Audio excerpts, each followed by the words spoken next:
Recording in progress. Good evening, everyone. We're ready to start. It's 7, a little bit after 7. I'm Andrea Kelly. I'm the chair of the Land Use Committee of the City Council. For any of you who think it's a zoning and planning meeting, that was last night. We're doing land use tonight. We're not using a sign-up sheet for speakers. Present with us at the start of the meeting, we have with us online Zoom from Ward 1, Allison Leary, Councillor Leary. Here in the chamber from Ward 2, Tariq Lucas. I'm from Ward 3. From Ward 4, we have Councillor Randy Block. From Ward 6, we have Alan Lobovitz.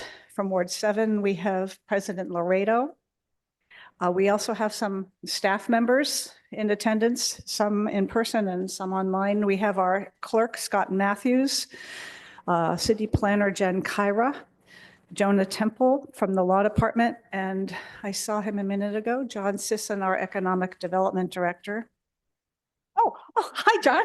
Sorry, last I saw you out there. Here in the chamber, when walking in right now, we have Councillor Stephen Farrell from Ward 8. Joining us tonight in the chamber too, we have Councillor John Oliver from Ward 1 and Councillor Susan Albright from Ward 2. And I'll welcome other people as they show up. Oh, and online on Zoom, we have from Ward 5, which is the ward in which this project we're talking about tonight sits, Councillor Humphrey, Bill Humphrey, and Raina Getz are on Zoom with us. The sole agenda item tonight we have is the Northland project, the request to amend a previous special permit. It is officially item number 7-25, which is a request to amend the previously approved special permit, which was number 426-18. So we're going to hear from the development team. We're going to hear from planning. We're going to hear from some consultants. We're going to hear from the public, and we're going to take it into the committee for discussion and some deliberations. First, we're going to start with the planning department. Jen, correct? Who's going to give a quick introduction and introduce some of the peer review consultants. Take it away, Jen. All right, thank you so much. So since the last time the committee met for this project, we've had our city-appointed peer reviewers do their initial analysis, as well as there has been some opportunity for a response from the petitioner and for our peer reviewers, in some cases, to review those responses. So tonight, we're going to hear primarily the presentations from our peer reviewers.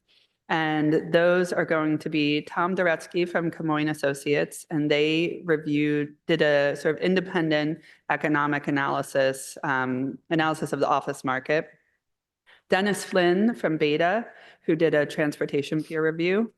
Alan Mountjoy from NBBJ, who did a design peer review. And Janet Bernardo from Horsley Witten Group, who did a peer review of the stormwater infrastructure. So we're going to start off with Mr. Doretsky from Camoin, and then we'll go through the remaining peer review presentations.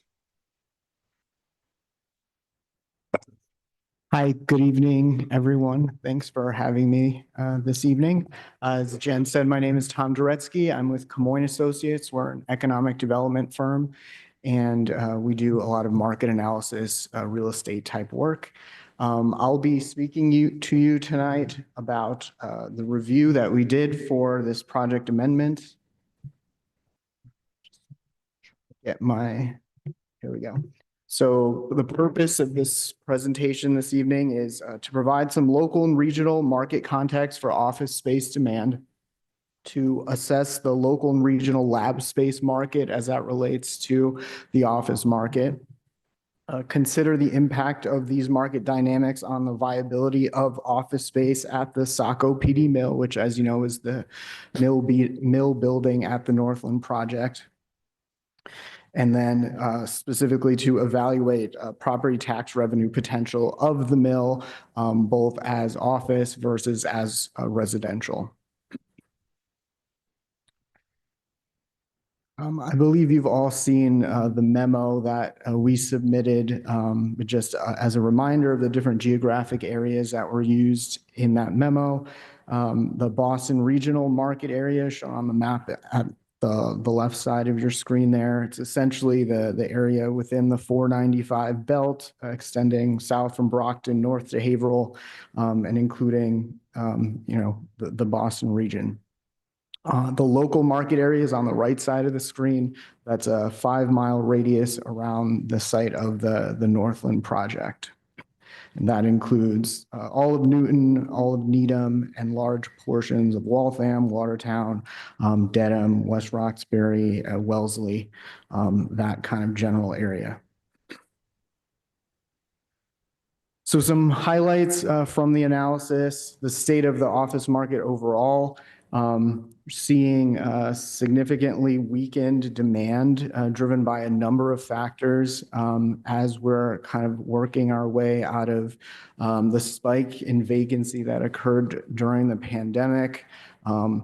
Hybrid and remote work models have continued to be common in lots of office users.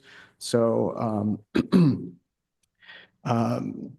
still the about 63% of working days, or let me rephrase that, compared to pre-pandemic, about 63% of office occupancy is occurring in terms of the presence of people actually being at the office. So if you looked at the level of activity at offices prior to the pandemic and then compare it today, we're just at about 63% of that level of activity. And that's been holding relatively constant over the last year or two.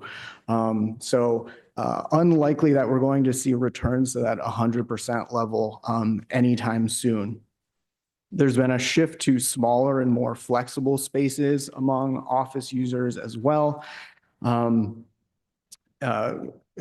that relates to kind of the quality over quantity trend. Users are focusing on being in locations that are close to amenities, that have on-site amenities that appeal to tenants, as well as off-site proximity to amenities. So things like restaurants, recreation, entertainment, retail, all of those things that really appeal to the workforce. So instead of spending on larger office spaces that maybe don't have a lot of those amenities, there's a trend toward wanting to spend money more on quality spaces that are well located and have those on-site amenities. Downsizing as a cost-cutting measure is also something we've seen in the market as economic growth continues to moderate. Office users don't necessarily want to lock into long-term leases of large spaces. And so we're seeing that kind of downsizing into smaller spaces as a trend. So what does that look like for availability rates?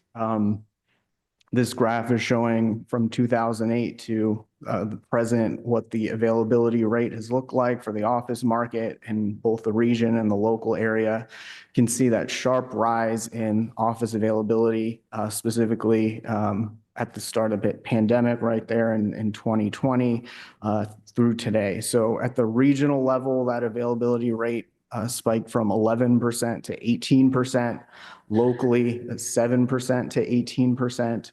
And we're seeing kind of the last few quarters, perhaps a trend towards starting to level off, but it is not trending down as of yet.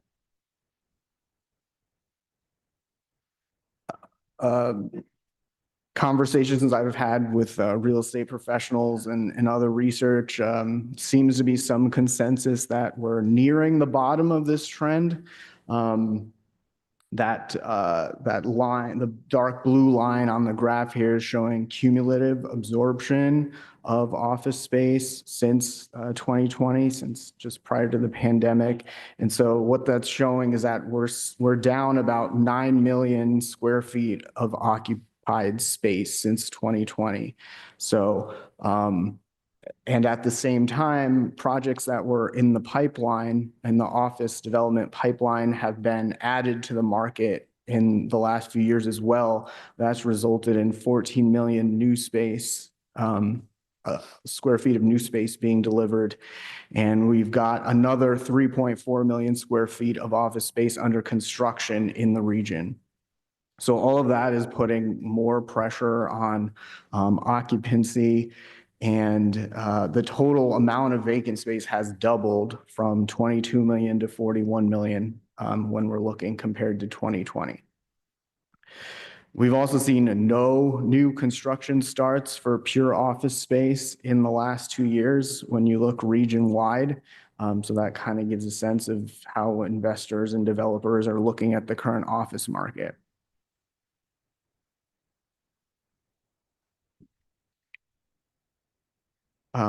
Shifting to specifically local trends. So again, we're talking about the 5-mile radius area from the project site. We're seeing occupancy is down by about 1.7 million compared to pre-pandemic in terms of square footage. This area has seen no new construction since 2020. We know that there's some nearby office proposals that have been on pause, again, due to market conditions. 557 Highland Avenue in Needham, which is the Muzzy Ford site, 333 Grove Street in Newton at the Riverside area. Those have been kind of on hold. Over the last 2 years or so, there have been about 20 leases in total signed in this local area for spaces over 5,000 square feet. Of those, 3 were over 50,000 square feet. The largest of those was in Newton at 275 Grove Street, and that was actually a relocation from Waltham. So on net, it was about 20 some odd thousand square feet additional in this local area. There's quite a bit of local competition for office tenants. So if the Saco PD Mill were to be developed as office space, that would be about 180,000 square feet of rentable area. And so when you compare that number to the existing vacant space in this local area, it would be, it would be competing against all of these buildings for office tenants. So within 5 miles of the project site, there's 1.7 million square feet of space that is available, specifically Class A space, which is kind of where the mill would likely fall if it were to be developed as office space. There's 600,000 square feet of available Class A space just within 2 miles of that site in Needham and Wellesley.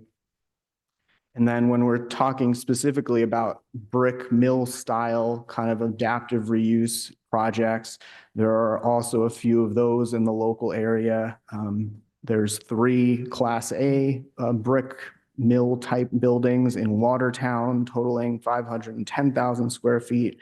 A couple of those are pictured here on the slide. Just down the street from the Northland project at 1234 Chestnut is that's a Class B space that's got 53,000 square feet. And then there's 6 additional Class B properties in that kind of brick style in Nonantum, Watertown, and Waltham, totaling over 250,000 square feet. And some of those, they could have potential for upgrade to Class A space too. So there is quite a lot on the market that's available.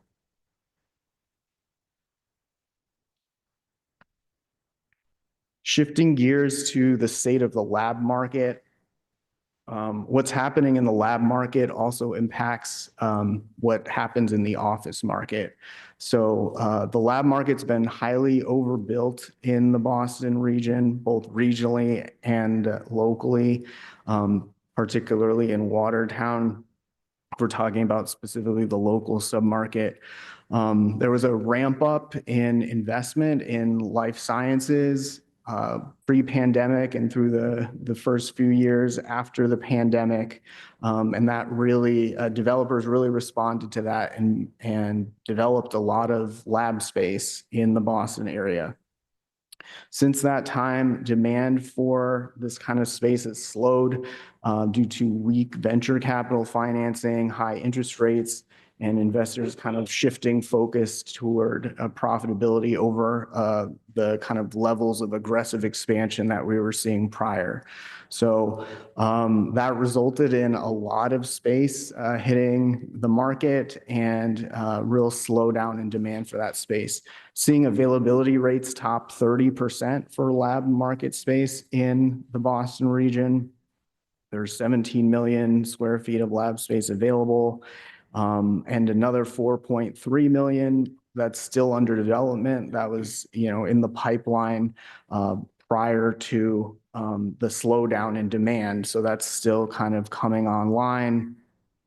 Some project owners that were planning to do lab space have decided to pull the plug on new construction because of this situation.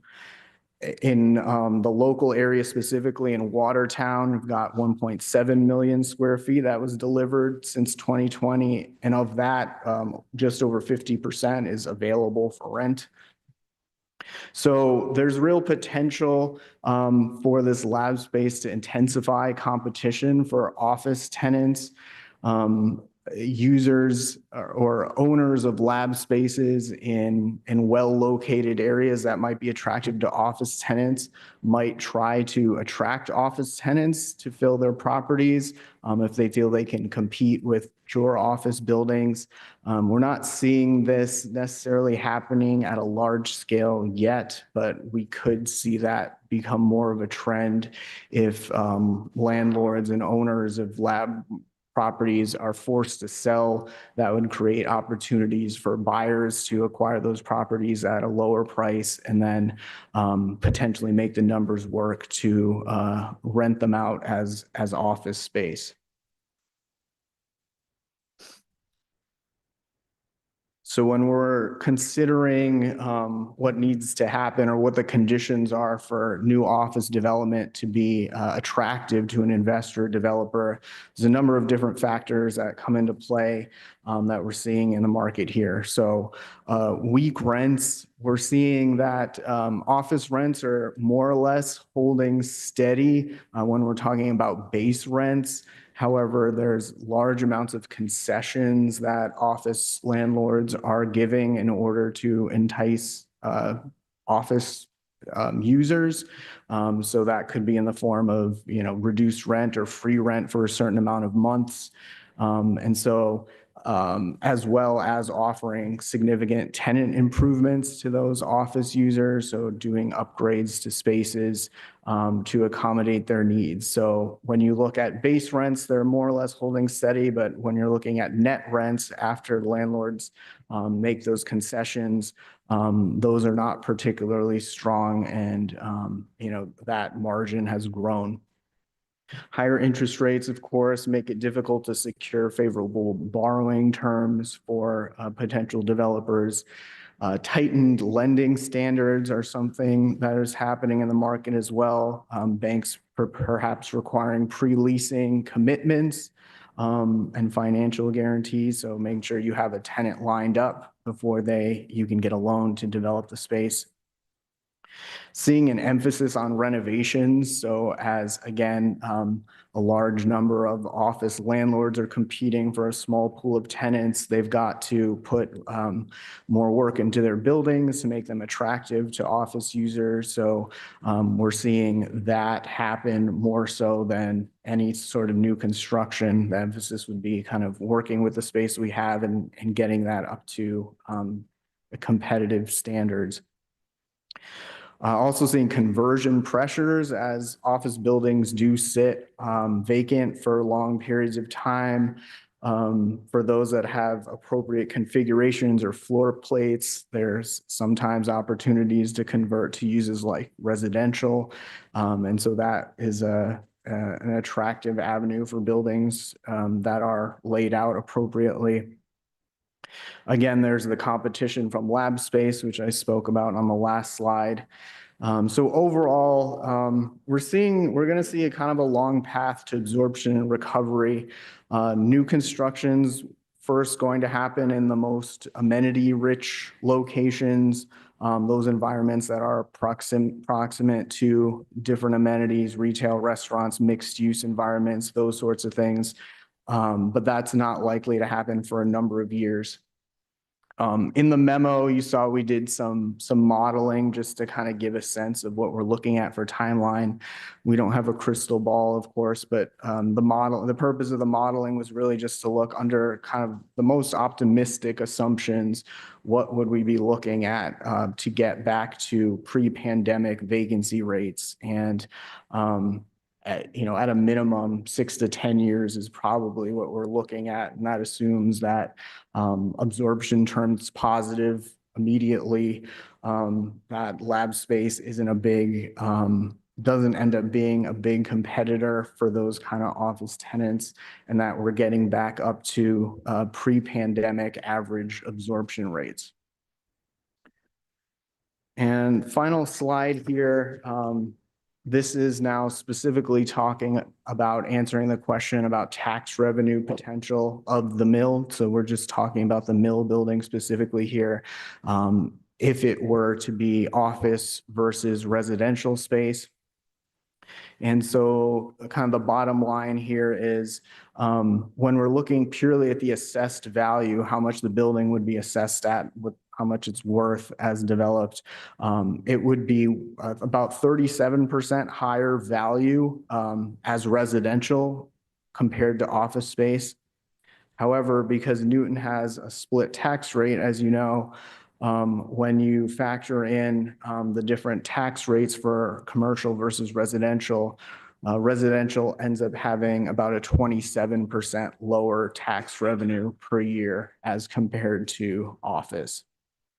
Both uses do generate considerably more than the existing condition, however.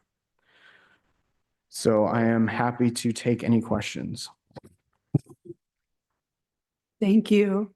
Actually, I think our plan was to move through the peer reviews at this time, but Mr. Duretsky, as well as our Director of Economic Development, John Sisson, are here to answer questions related to the economic analysis once the presentation has finished. So now I'm going to hand it off to Dennis Flynn from Beta, who did the transportation peer review. Yes, good evening. Can you hear me okay? Yes. Excellent. I am going to share. Let me know if you can see that. Is this coming up on, excuse me, go. You guys seeing that okay? Yes.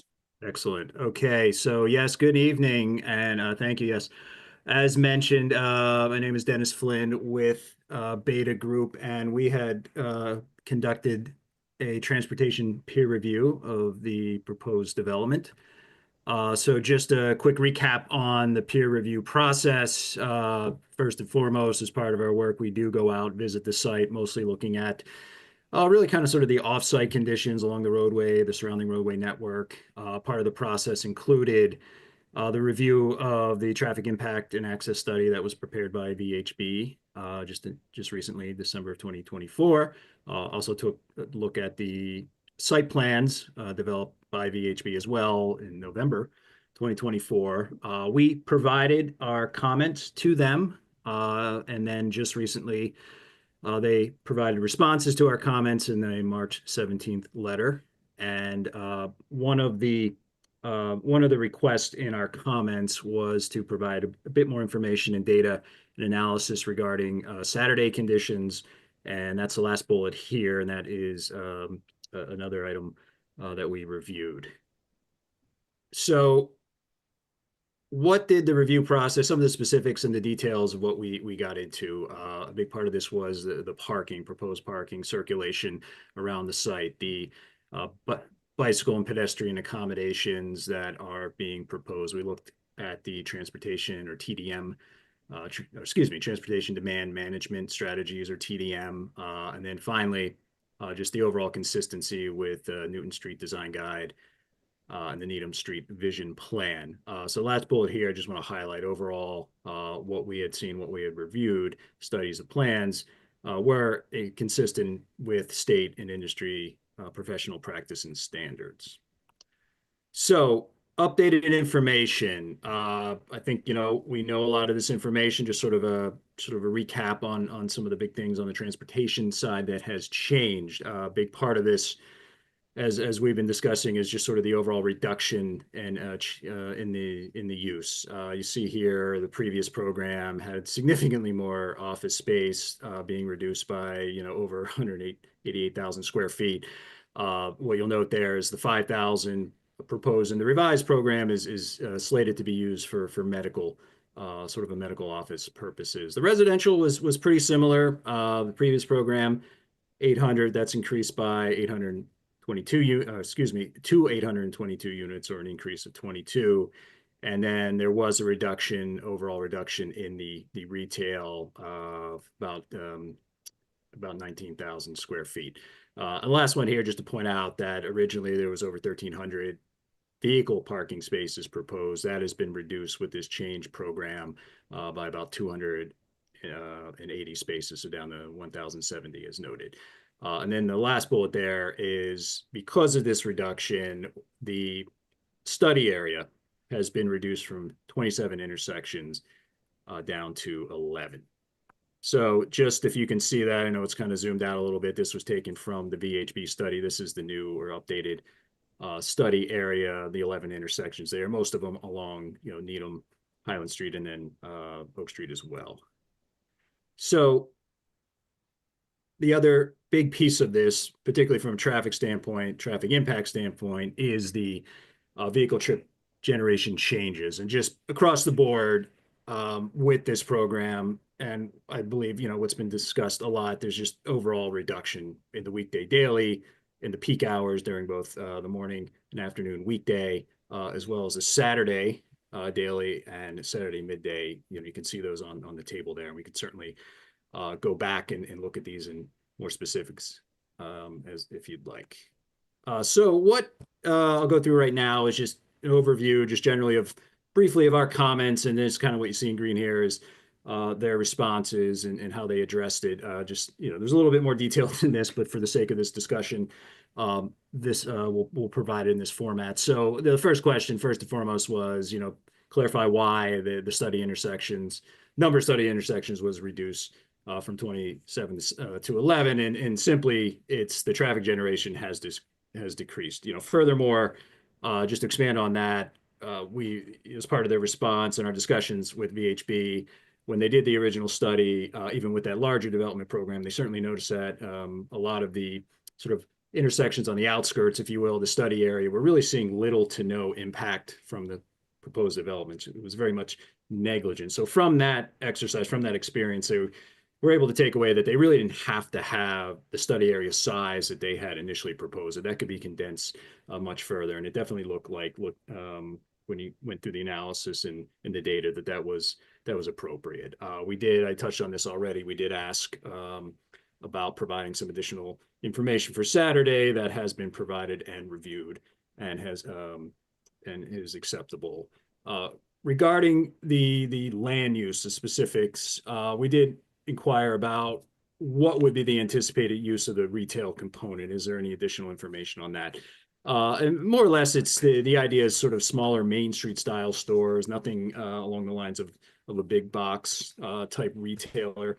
The last bullet here doesn't have a response underneath it, but it's simply just, we asked them to confirm, the most recent trip distribution data. And really what that is utilizing the census data, and the most complete data that's available is from the 2020 census. And it's really about the journey of work data. And that's used to help determine and estimate where the proposed vehicle trips will travel throughout the network. So they provided a response to that that we, again, thought was appropriate. So moving on to the parking, couple items here. We did ask for a little bit more information on exactly how the number of retail spaces was determined.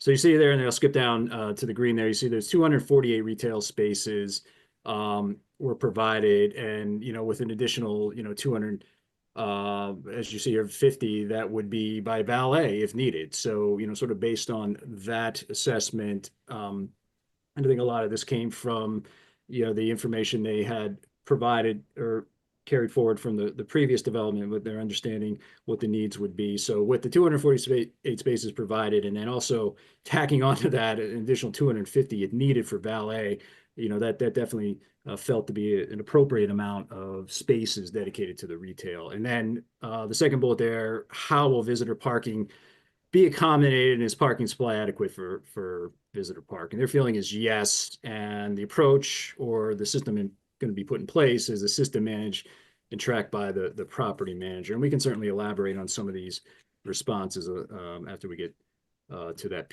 question and answer period. Again, with the parking, we did ask if shared parking between residential and commercial uses is proposed, and they said that would be available.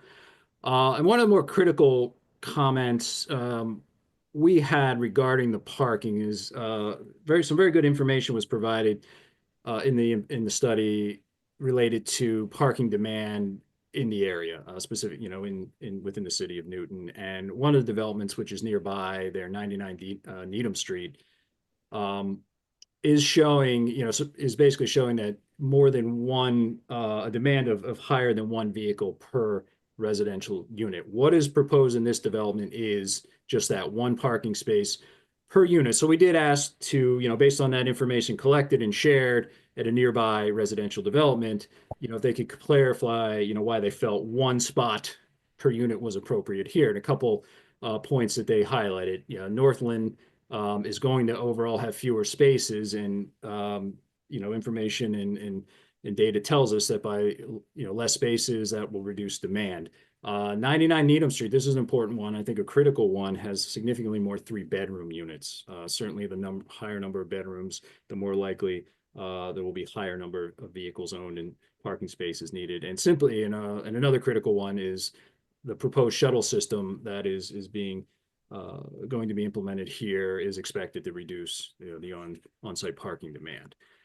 So a couple things on the TDM measures that we just want to highlight with them and get some additional feedback. We did request or recommend that weatherproofing and providing secure outdoor bicycle parking be provided, and they did indicate here that, total of 128 public exterior spaces will be provided and 55 indoor spaces.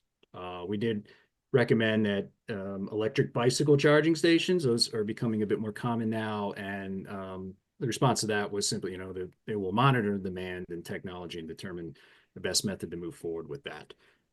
Moving on to the site plans it provided, we did request a little bit more detailed information on the number of accessible parking spaces, and you can see the number there, that 34 total proposed, 23 of which will be in the residential garages and 11 surface spaces. We did ask them to identify the location of the bicycle parking. That has been provided. The vehicle, what we call here the vehicle turning diagrams, just to demonstrate or illustrate that critical vehicles, for instance, a fire truck, can navigate appropriately through the site. They did provide that information. And additionally, they've had this approved. They've discussed this with the fire department, and the fire department is in agreement. Just a little bit, getting into some of the details here, we did ask for a little bit more information on signage and pavement markings. That has been provided. That all looks appropriate. And then as well as with the layout of the site, in the aisles and lane widths, we just asked for additional detail there to confirm that was appropriate, which they provided and is appropriate. And that is all I have. So I just want to make sure we got through that quickly, save some time for others. Great. Thank you, Mr. Flynn. Up next, I'm going to go to Janet Bernardo from Horsley Witten Group, who will discuss her peer review of the infrastructure and stormwater. Hi, can you hear me? Yes. Okay, can you see that? Yes. Oh, good. For the record, my name is Janet Bernardo. I'm a professional civil engineer with the Horsley Witten Group. We conducted a review of this modified site design. We provided a letter to the commission on March 4th, 2025. The applicant did respond to that letter, and we issued a second letter on March 24th. We conducted a site visit. We met with the Associate City Engineer, John Daglian, and Jennifer Steele from Conservation Commission. And we reviewed the modified site design. We reviewed the as-built plans of what was already installed that was previously approved. And we confirmed with the city engineer and conservation that they were satisfied with the original design and had reviewed that completely. And so we were satisfied that the modified design is substantially equivalent to and will not impact the approved installed stormwater systems. My presentation isn't as long as my co-reviewers, consultants, but that's what I have for you. Thank you. All right, thank you. And Janet Bernardo reviewed this project the original time as part of what was approved in 2019. So her review was really just making sure what change wasn't affecting what had already been approved, much of which is already in the ground. So I don't believe we have Alan Mountjoy from NBBJ here.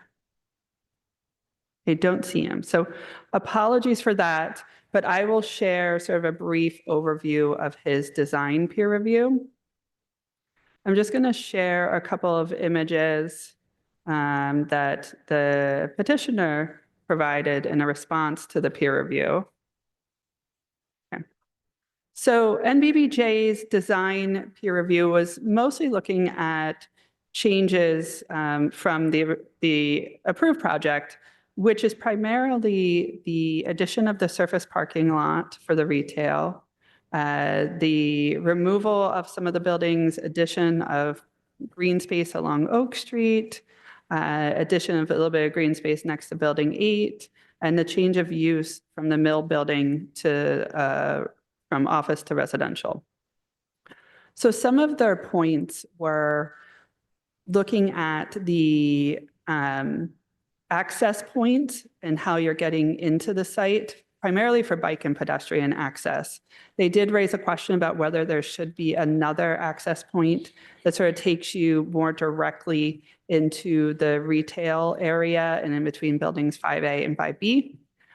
The petitioner did respond that they looked at the natural desire lines for coming into the site, and someone coming from the north along the Greenway is going to come in at Mechanic Street. Someone coming from the south is going to come in either by the Splash Park, Community Park, or at Main Street.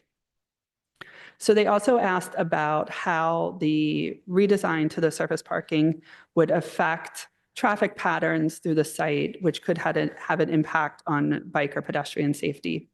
So the petitioner responded that the way it's designed now actually reduces some of the traffic on Lattice Road between Charlemont and Main Street. And that's designed for the parking area to be slow, to have raised crossings for pedestrians, well-lit pathways, and sort of a entry plaza and breezeway that will guide people from the retail or the parking area into the retail shops. Let me just go to the next page.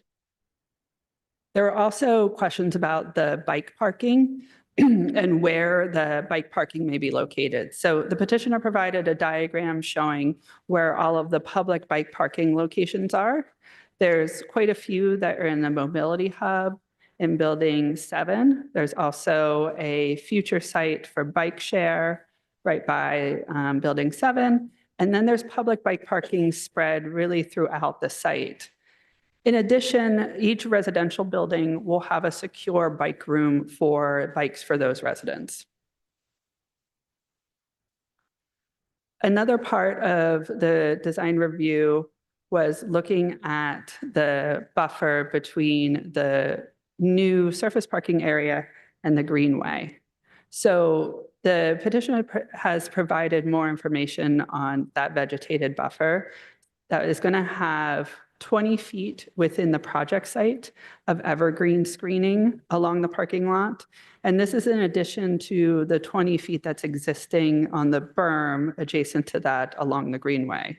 So this really results in 40 feet of planted buffer between any cars or headlights and the greenway path.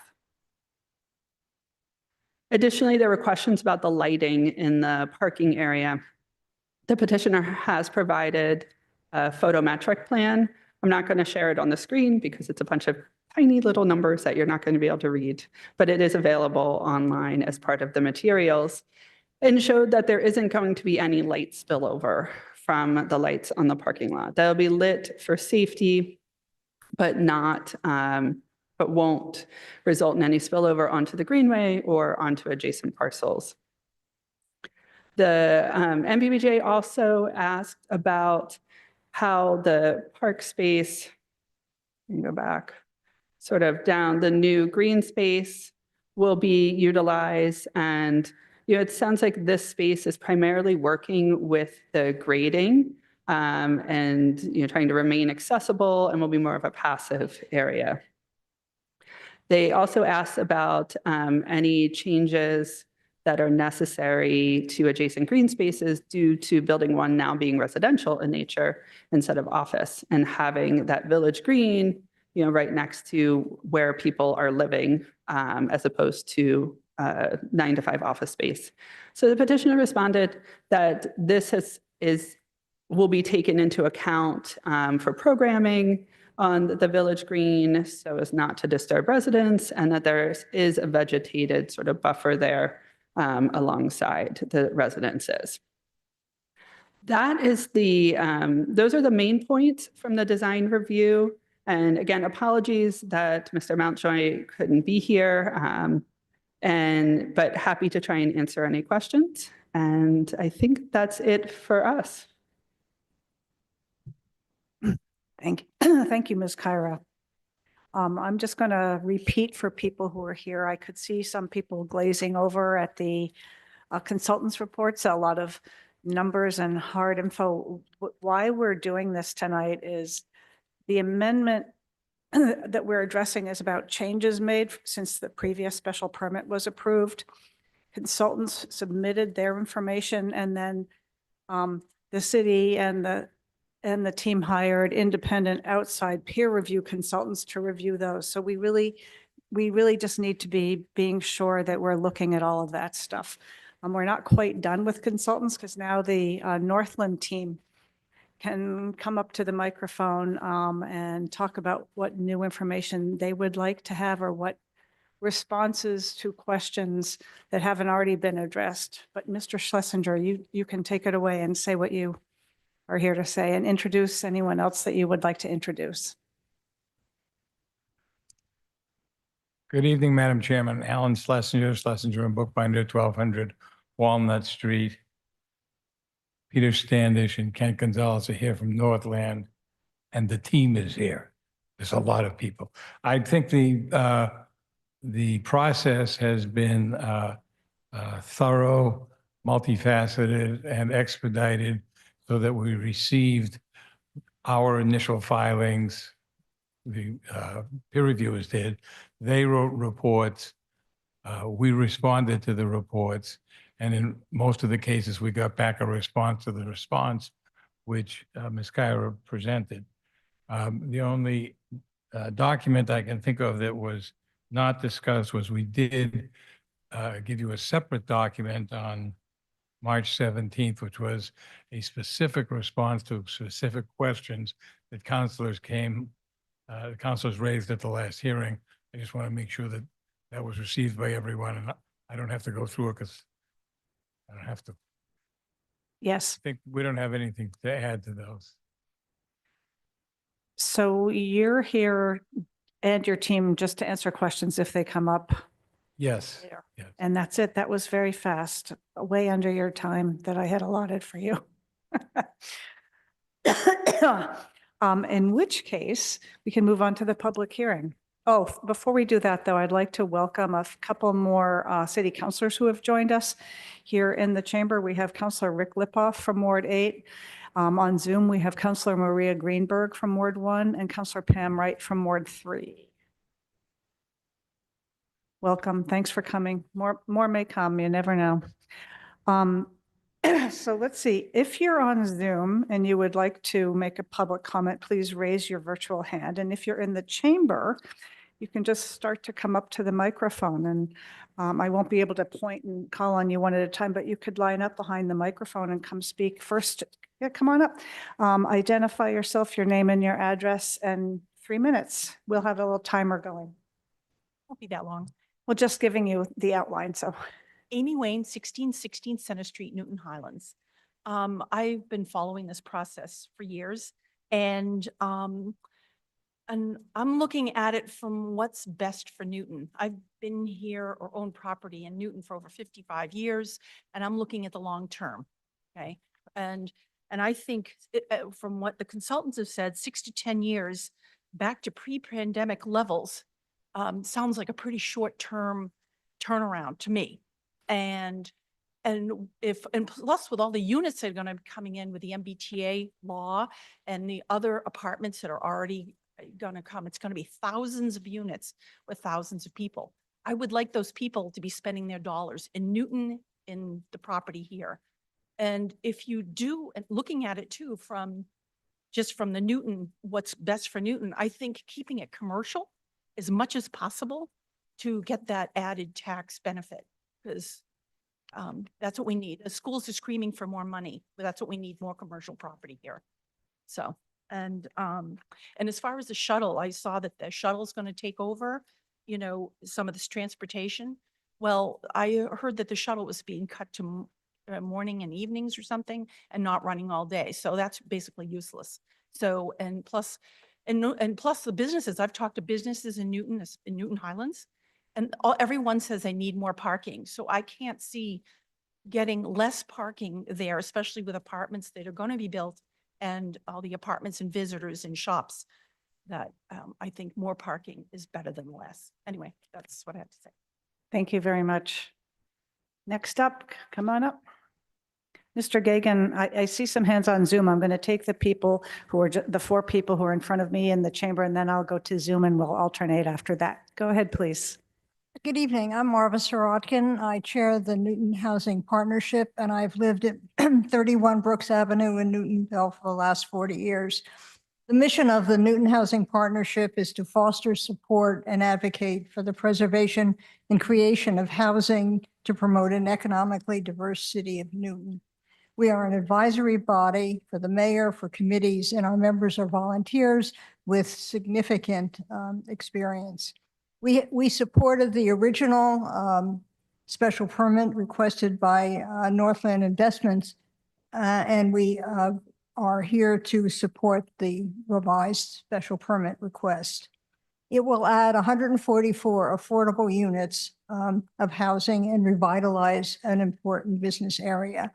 The need for affordable housing in Newton is evident from 2 measures that I'd like to share with you. One is that of the over 3,000 employees who work for the city, only about 22% live in the city. And one could make a connection to the cost of housing in the city. And according to Safe Harbors, only 10% of over 33,000 housing units are affordable in accordance with Safe Harbors. Right now, the average 2-bedroom rent in Newton is about $3,500. And for the affordable units, it will be between $1,800 and $2,900. And beyond, there are many financial positives here for Newton. The developers have requested elimination of the space for office space, and we have seen that, in fact, it will be a reduction in the taxes from this change. However, don't forget the unusual benefits to our city brought by these developers. And I'll just name a few of them. There are plans for open space and a splash park that will be open to the public, free transit service during certain hours in commuting hours, a $5 million fund for mitigation measures for traffic calming and pedestrian safety in the project vicinity and in nearby Newton Highlands, 1.5 for the countryside school, and 1.85 for stormwater management. Addressing our housing needs in affordability crisis can only occur with the partnership between the city and developers. Northland is doing its part, and we have such a rare opportunity here for the creation of mixed income, mixed use community that will have a lasting benefit for all for years to come. We must not let this opportunity slip by. Delay is always a risk in development, and we encourage you to cast a vote for Newton's future and to approve the revised permit. Thank you very much. Almost 3 minutes on the Okay. dot. You must have practiced at home. Come forward, sir. I don't represent anybody, and I've only lived here 20 years. You can just tell us your name and address. Yes, my name is Al Lewis, and I live at 37 Pennsylvania Avenue in Newton, Upper Falls. First, I would like to thank the city, the council for all those peer reviews, which I thought were excellent.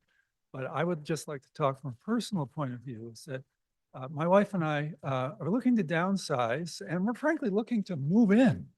But right now, it's just a pile of dirt because there've been so many delays. So as a resident of Newton, and I'm exactly the kind of person you want, because we never drive on Needham Street. We walk, we ride our bikes. This is very exciting for us. But I also like to talk about this as a small, I don't know if you call it small business, all right.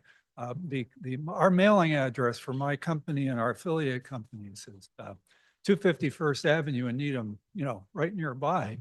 And I don't think this is captured yet in your downsizing of the amount of office space or the increase in the glut, but we're putting another 15,000 on the market, or not on the market. We're getting rid of it because everyone's working from home. And this is not going to change in the next 6 to 10 years. We're not going to be calling everybody back to the office.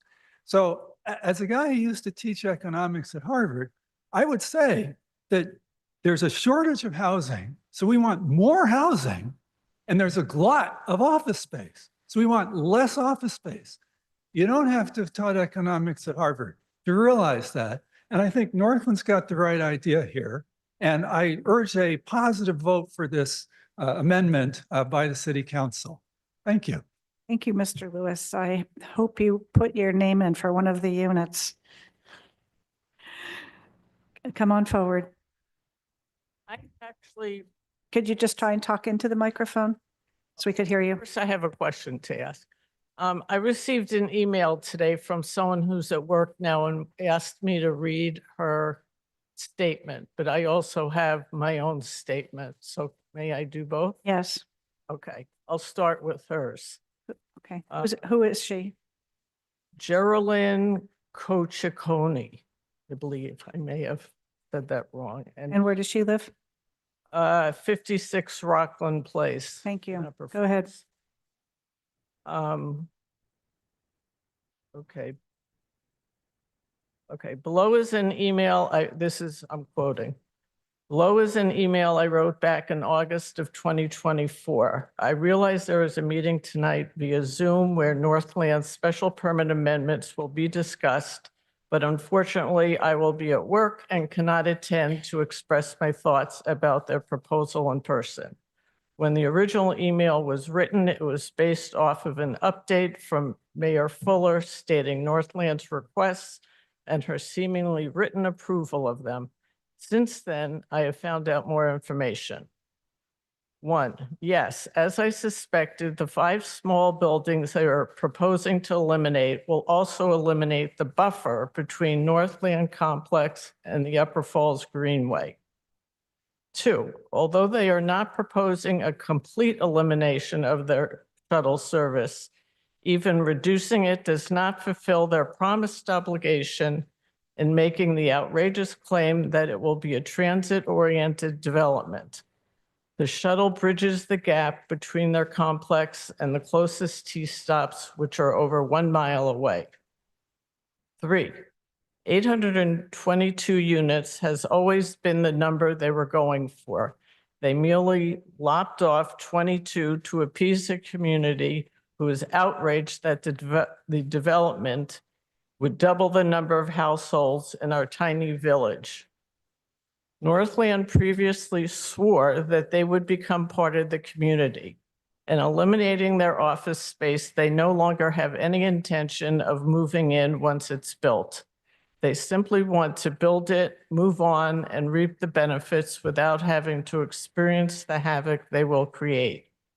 They know traffic is a nightmare already with the reduction of lane space on Needham Street, and do not want to be a part of it.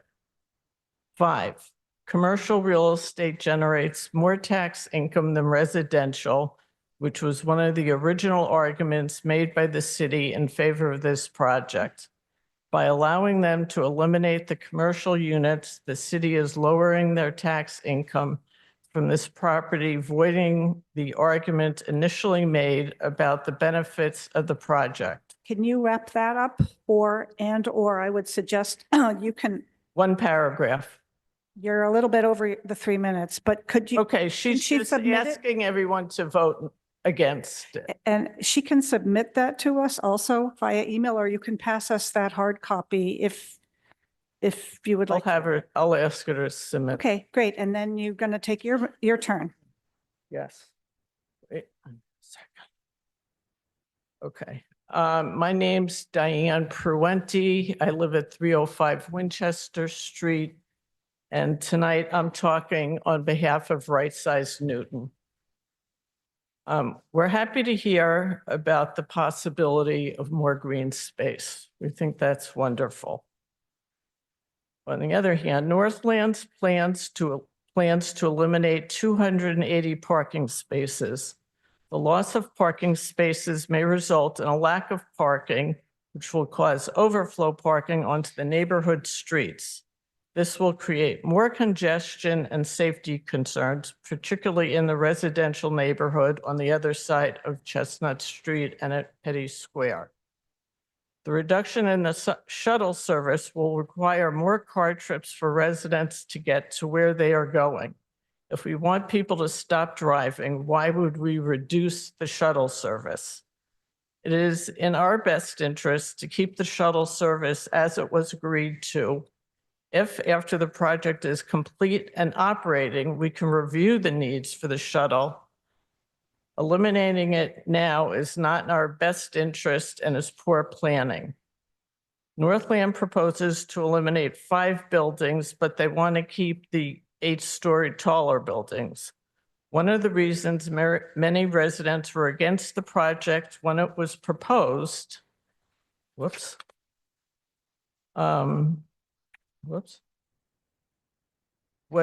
because of the height and density of these buildings.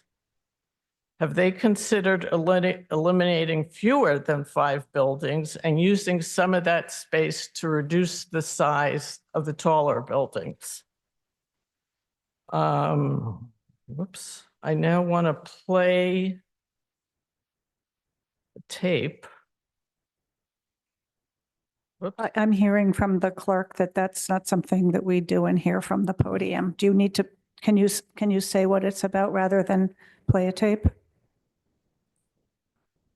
Yes. Thank you. It was from the original meeting, public meeting for Northland on September 25th, 2018. And it's Larry Gottesdiener, who is the chairman and CEO of Northland. He was talking about how much he was looking forward to this project. And that it was a once in a lifetime opportunity. And he said that Northland would be moving in to the mill building. Well, we're wondering now why they're not moving into the mill building. If it was such a great opportunity before, why isn't it now? if they Thank you, need to. Diane. I think they're keeping notes and they might be able to address some of the things you said about parking and that when they give some answers at the end. I shouldn't make that assumption on their behalf, but I think part of why they're here to answer questions is to listen to what the public and the city councilors say. So thank you very much. Your time is up too. For the people who are patiently standing in line, I'm now going to go to the people who are patiently on Zoom. If you want to have a quick seat and then come back in that order, I'm sure everyone will save your spot. First, Tom Gagan. Just trying to be fair back and forth.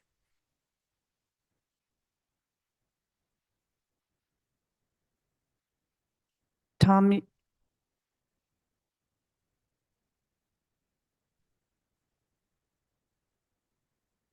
see him anymore.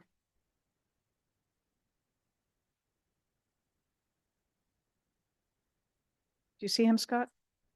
Okay, Tom Gagan, if you're still there, make yourself evident and we'll come back to you. You're unmuted, but we're not hearing you. I'm not seeing you. So in the meantime, I'm going to go to Brandon Irvine. I'll come back to you, Tom, if we can. Hi. Yes, go Can ahead. you hear me? Yes, sir. I'm Brandon Irvine of 23 Pembroke Street up in Newton Corner. I'm here to voice support for the change. I think it sort of seems sort of obvious about the office space not being as necessary as before. I would actually like to address a bit just some thoughts and some things that have already been said. I do think that given that, nobody's really has a crystal ball with regard to work from home and it's the ongoing office demand, but I think it's pretty clear that even without this office space in particular, if there would need to be more office demand as the market evolves, somebody will jump in there and be interested in developing it. So I don't think longer term, it's true. We need to look over a longer period, but I think over a longer period, we'll also have some other options for office development. As for the local area, I suppose it's a little disappointing about the shuttle, but I do see just, understanding the area in general, it looks like there's quite a few of actual walkable area things to go to right around there. That might be a boon for local businesses. So I think in general, it just seems like a really judicious idea to axe the office area at this time, especially in light of just housing needs and adding a marginal bit of housing.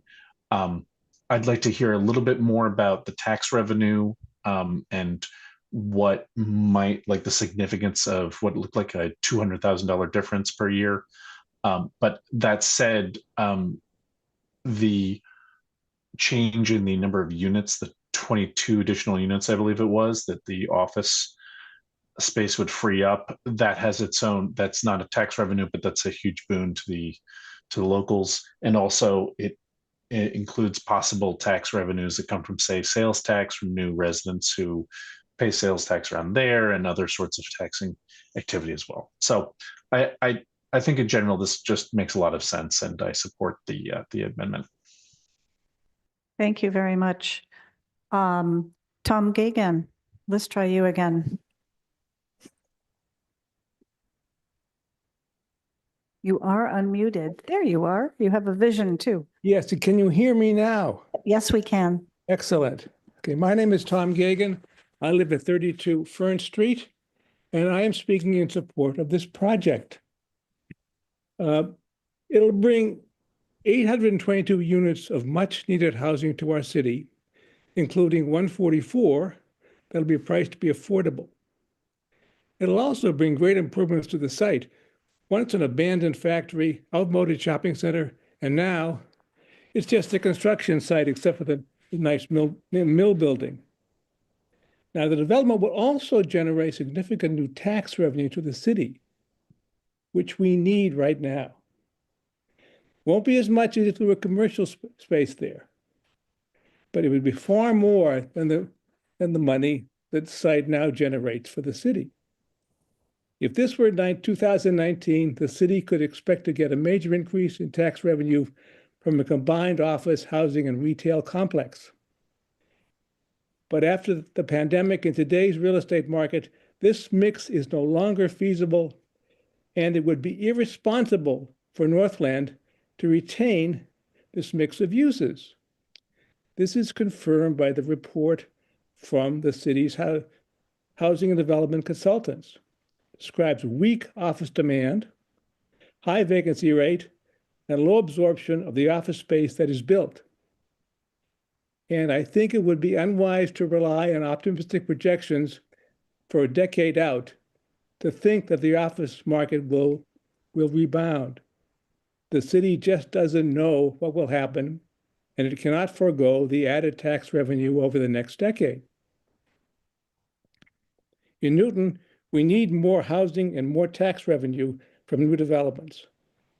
I hope the Land Use Committee and the full City Council will approve the revised Northland development. Thank you. Thank you, Mr. Gagan.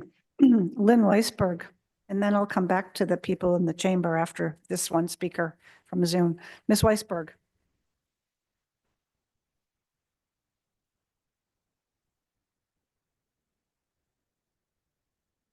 You're also muted, Ms. Weisberg.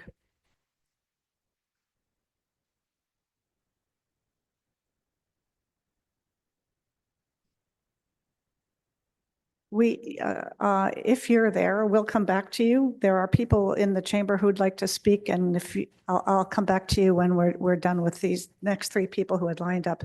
Come back up, folks. Sorry to make you sit back down. Yes, sir. Come on up. Ms. Weisberg, I'll come back to you. Yes, sir. Go ahead. My name is Tom Hart, H-A-R-T. I live at 173 Oak Street. I have lived on Oak Street for a number of years, some of which the office building was just that, an office building, and there was very little problematic effect, if there was no problematic effect on that, from that. My concern is that if this becomes a residence building, there will be significant comings and goings at all times of the day and night. This obviously doesn't happen very often with offices. And I would oppose for that reason, among many. I don't know if there's any mitigation that the Northland has taken or proposes regarding this problem. There are a total of 6 stores along that street. And I would prefer, and I would request that it not be an office building, excuse me, that it not be a residence building because of the problems that many people coming and going at all hours will bring to this, most likely bring to the street. I realize there's an orientation or an effort for an orientation into the inside, I'll call it the courtyard side of the project, but I do not know if it's possible to restrict people solely to that. So I am opposed to the conversion to apartments. Thank you, Mr. Hart. Next up. Hi, I'm Dan Rubin, 175 Auburn Street. I'm here to ask City Council to approve Northland's revisions and get this vital project moving. Northland's request is quite reasonable. The excellent presentation today confirmed what we all knew, that the office market has tanked. Would any of us, if we were developers, build an office building today? Of course we wouldn't. It would be financial suicide. Newton does need a robust review process for developments like this, but the review process for Northland has been robust times 10. Newton keeps sticking obstacles in the way of this project, causing delays and making the housing crisis worse. When we delay housing, we raise housing costs. We force more of our young people to migrate, and we prevent more of our older citizens from being able to downsize. Newton's ultra-long approval process makes this housing crisis worse. When we delay housing for projects like Newton, we not only harm our citizens, we also send a loud message to the business community that Newton is a very difficult and costly place to do business, and that Newton puts needless obstacles in the way of the businesses that benefit our citizens. Governor Healy stated that the state needs 222,000 more housing units by 2035 to address our citizens' needs and to stay economically competitive. By needlessly delaying Northland, Newton is thwarting Governor Healy in her effort to serve our citizens. Northland has agreed to provide so many benefits to the city, including shops and restaurants, a village green, bike paths, the splash park, other park areas, 700 new trees, a free public shuttle service, a very large mitigation payment, and more. And yes, this project will be a model of environmentally sustainable construction for other developers to emulate. Let's approve Northland's proposal. Let's reap the tax benefits sooner rather than later. Let's beautify this neighborhood. Yes, let's approve this wonderful project and move on. Thank you. Thank you, Mr. Rubin. Come forward, ma'am.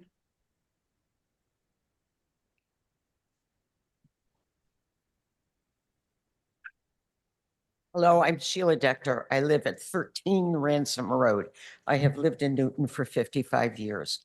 I am here to support the proposed changes and to support this development. And I hope, I wish I had the ability to just echo the last speaker, because I do think that the approval process in Newton just makes it very, very difficult to get the added housing that we need. I was an exec in a social justice organization. My husband was a civil servant. We were lucky that we looked for a two-family house 55 years ago. We never could have afforded it more recently. I look around and I see that the people who work for the city of Newton cannot find a place to live here. I see that the teachers cannot find places to live here. The police, the firemen, the teachers. We need to desperately to deal with the housing crisis as quickly and as efficiently as possible. My children right now are looking for a new place to live. And are they looking in Newton? They wouldn't even begin to think about trying to find a place in Newton. They're looking in East Providence. I mean, just our property has become so valuable. In my case, the lot is worth more than the house. So I strongly support the change and that we move and let North get going. Thank you. Thank you very much, Ms. Dector. Lynn Weisberg, let's try you again. This time I saw how I unmuted myself. Thank you. Good evening, Lynn Weisberg, 5 Alden Street. I want to begin by just reminding the members of the Land Use Committee that the scope of review for tonight is to look only at the changes that the developer is seeking. It is not an opportunity to go back to square one and consider things like one of the earlier speakers mentioned, which was that she didn't like the fact that one of the buildings was 8 stories. That is not before you tonight. The main issue that arose at the last hearing was whether or not Northland's determination that the office market was so poor that it did not make financial sense for them to continue with their plans for office and commercial space. That question has now been firmly and definitively answered by the consultant's report. There is no question that the office market is dead, and any prudent developer would make the same decision that Northland is making. Couple of other quick points. Although office space generates a higher tax revenue than residential, office space that is empty, that is not rented, does not generate any tax revenue. So at this point, I would hope those counselors who were concerned about whether or not Northland was acting too quickly to eliminate the commercial space can be satisfied, given the data, again, the uncontroverted data that's been presented to you, that their decision is founded on facts. Therefore, their revised changes to the project should be approved, and approved as quickly as possible, because as previous speakers like Dan Rubin mentioned, delay increases the costs of building this terrific project. Thank you very much. Thank you, Ms. Weisberg. Would you like to come up? You've been waiting a long time. Hi, my name is Paula Kelleher, Elliott Terrace in Upper Falls. There are some positive aspects of this project for sure, but there are some negatives that are going to be awful for the residents that border this project.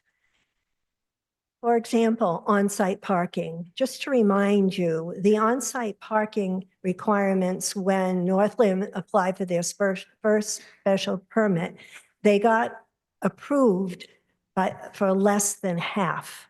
So there were, it used to be, there were 3,087 spaces required. 1,727 were waived, and they ended up with 1,350, which I think is way too small, even with the office spaces being eliminated. Also, regarding parking, Northland sold this product by this development partially by saying that they were going to be environmentally conscious. And therefore, in fact, Northland mentioned that the site now, the 22.6 acre site, has many heat islands. And to get rid of those heat islands, quote unquote, their term, not mine, they were going to put in underground parking. Now they've greatly reduced that underground parking, which I think is wrong. 800 units is also too many, because this goes out to Needham Street. And my final point is, this project is being built on Needham Street. Needham Street has one travel lane in each direction. All the improvements, quote unquote, that were made to Needham Street was just for turnouts. It was not to increase the capacity of the travel lanes.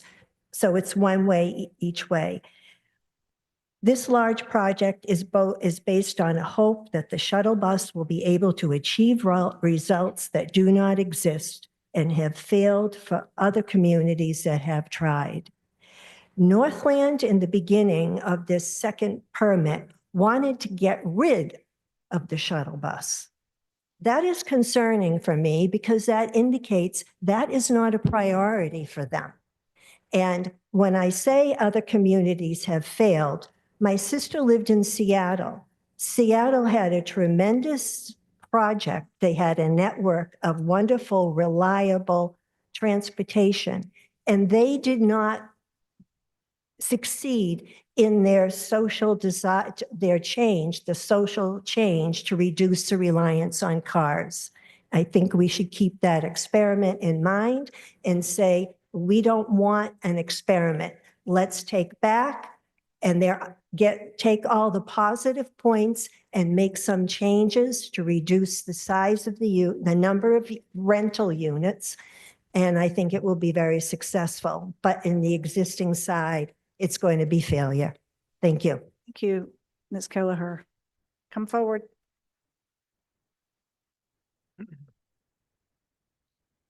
Sean Roach, 42 Daniel Street. As many do, I regret the fact that the loss of the commercial office space. But we have to recognize, and there are plenty of historical examples in the city, that timing is everything. And it is not the right time for a developer to build office space. We can look at Chestnut Hill Square, which 20 years ago was going to be much larger than it ended up being. Various projects which have been stalled or canceled due to economic circumstances. It is what it is. I want to raise a point about housing costs that this project will demonstrate so clearly the value of market rate housing. The affordable units are terrific, and we need as many of them as we can, but we also need our market rate housing to go down in cost. And if you look at this and the addition of 800 or 822 units just down the street from the, I think, around 300 units of 99 Needham Street, now called the Avon, it is so clear what is going to happen as a result of this. I've spoken to leasing agents in the past, and the number one criterion for setting housing prices is the availability of stock locally.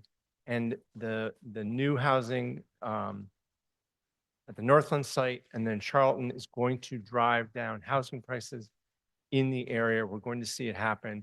That's a positive. Two quick things. I said this, I raised this in public comment the first time around. One of the things we need to do in Newton in order to address traffic is to measure traffic.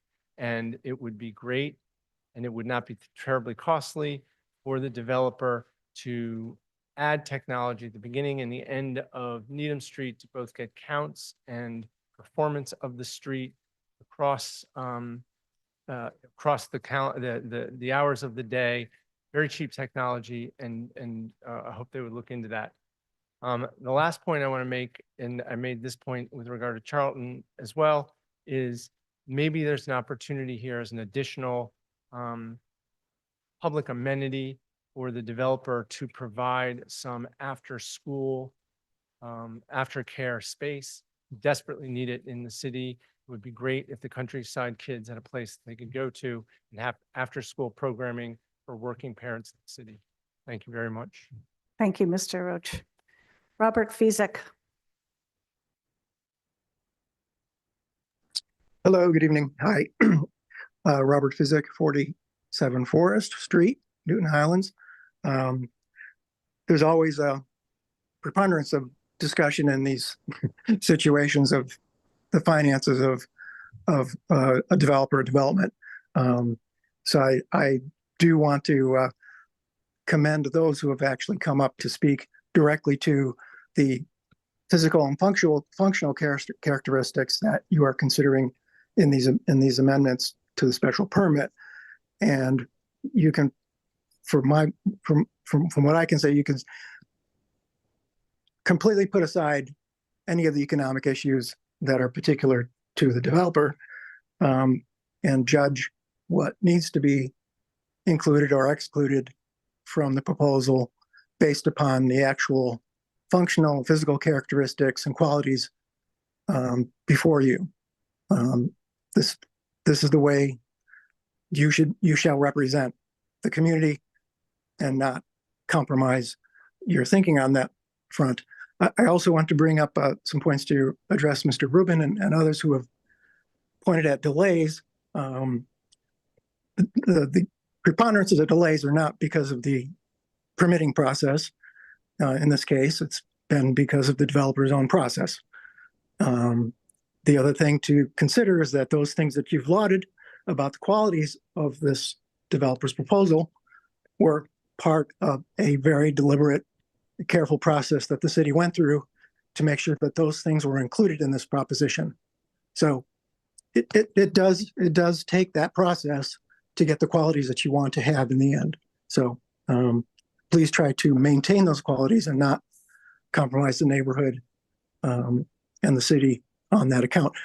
And the last point, since I have just about a minute here left, I do not understand and no one has ever been able to explain why profit-making ventures, just because they're in the housing industry, do not pay a commercial rate or some other rate between residential and commercial that would be appropriate to a profit-making venture.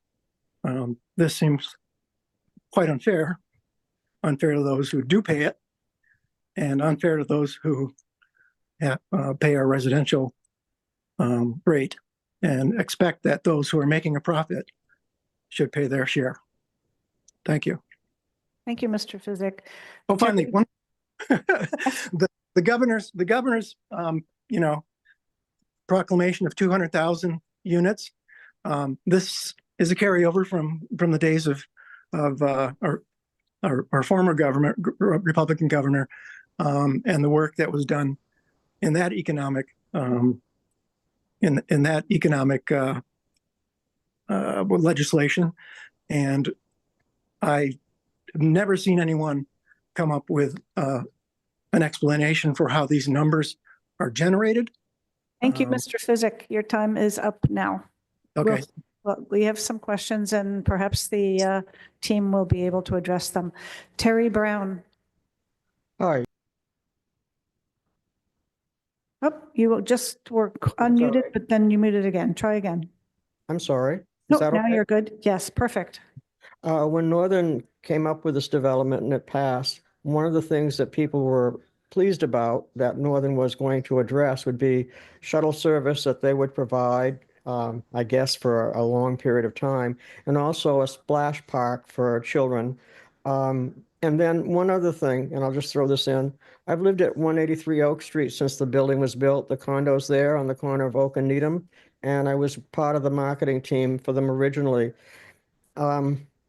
It's a very congested area. I will say, since the work has begun, just so you know, and it may improve over time, anytime you come down Oak Street to get into the building, you need to rely on the line of traffic that will, and they are gracious, they do let you in and out, but traffic is very congested, and Needham Street is a very busy street. If you get it at the wrong time of day, you can spend the better part of a half an hour bumper to bumper going the length of the street. I think we all know that. But my main concern at the moment is to bypass that idea and to inquire about the splash pond and the shuttle, if that's still happening.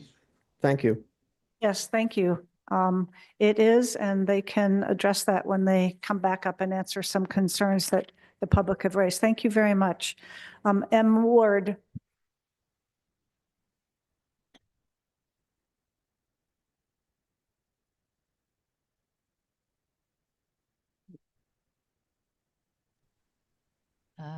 Can you hear me?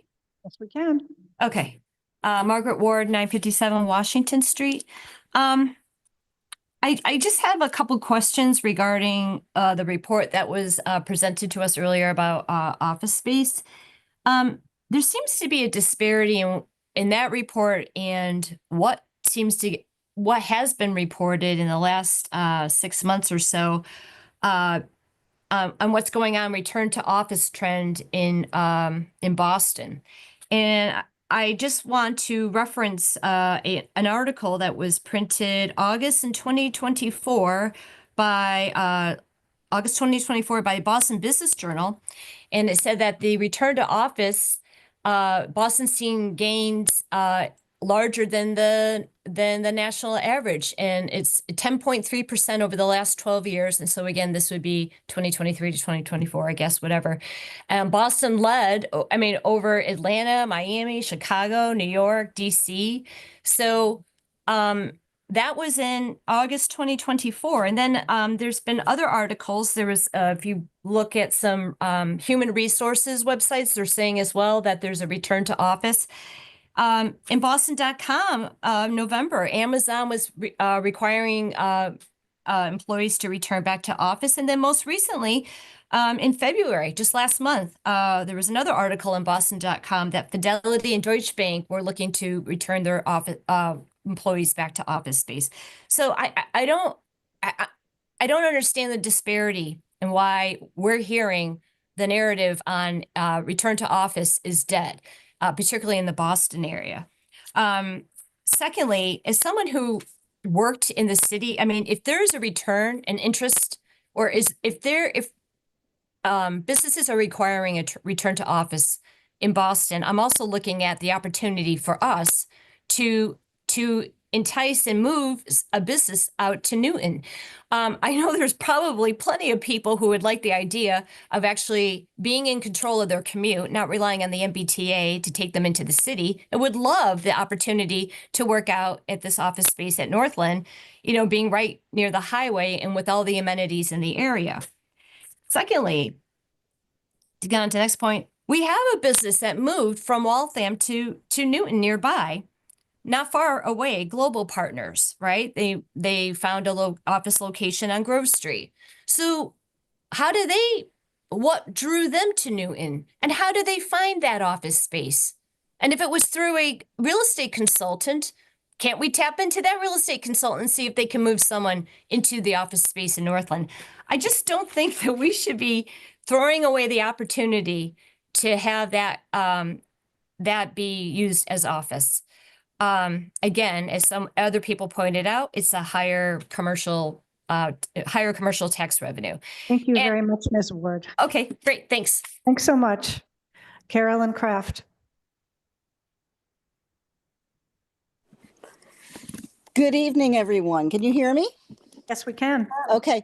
Thank you for the meeting. And I would like to echo what the woman just said before, is that there is a belief that business will return, especially with the new politics, with everybody going back to work in government. It might very well be the same thing for people going back to work at their businesses.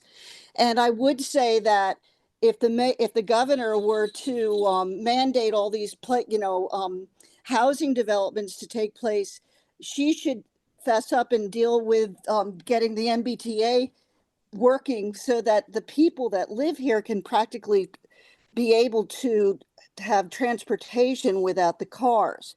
Because right now it seems like most people who want and believe that we do have a need for mixed housing, which I think I do agree that we need housing for affordable individuals. However, the problem is that there's no transportation to support people driving to and fro. People are depending upon public transit, and that's the problem. And the gentrification that's taking place for our town is obviously a developer's delight, and it's a ideology to think that we are offering housing for affordable residents. So my vote is to keep the businesses in there for the taxes for the people, and to allow for the underground parking to still be in place, because it will provide more green space for the town. So I think that we should take advantage of what the people, the residents want, not just what developers want, because the developers are going to come in no matter what. Thank you. Thank you, Ms. Kraft. Mr. Brown, I'm not going to call on you a second time. I see you've put your hand back. If you would like to submit something again as a follow-up, why don't you send us an email? Okay, because we're just doing one time at the mic per person tonight. Masha Kozinets. Come on, let's go. Thank you. I appreciate the opportunity to speak. I'm at 229 Greenwood Street. I'll be brief because I just want to echo that other people said before me. I am for more, commercial, more business, more companies coming to Newton. I am for underground garage. I am for shuttle service continuing. And I'm for eliminating the need for very tall buildings. So everything in the development proposal, I just don't agree with. Just for the sake of maintaining my beloved Newton, just the way it should be, the traffic on Needham Street is atrocious most of the day. other people commented on this. And I think we just want more businesses here, and we want to eliminate more parking spaces, congestion, and tall buildings. That's just my point of view. Thank you. Thank you. Thank you, Ms. Kozinets. Is there anyone else in the chamber who would like to speak? There's no other hands on Zoom, and if not, we're going to, I'm going to give the developer a chance if they'd like to respond to any of those questions that were raised. Oh, Jay Werb, and then, sorry, Mr. Schlesinger, a hand just went up. Mr. Werb. Okay, can you hear me okay? Yes, we can. Okay, hi. I just had a quick note. I'm Jay Werb, 31 William Street, Newton Upper Falls. I live about 500 feet from the project. I also serve on the Northland Liaison Committee, where I represent the Upper Falls Area Council. So I have a lot of opinions on this subject that I didn't want to get into tonight, but I just did want to point out one thing that wasn't mentioned in the traffic report. Last week, I noticed that Oak Street is the only road adjacent to Building 1, which is the big mill building, which is being proposed to be converted from office to residential. Northland's plan is apparently that all deliveries of package, groceries, food deliveries, and God knows what else will happen on Oak Street. The loading dock is directly across the street from the condos, where someone previously mentioned is already a nightmare. And I'm pretty sure that having all the deliveries to that location will make it definitely worse. So it seems to me that the plan needs to be adjusted so that most of the deliveries occur on the site.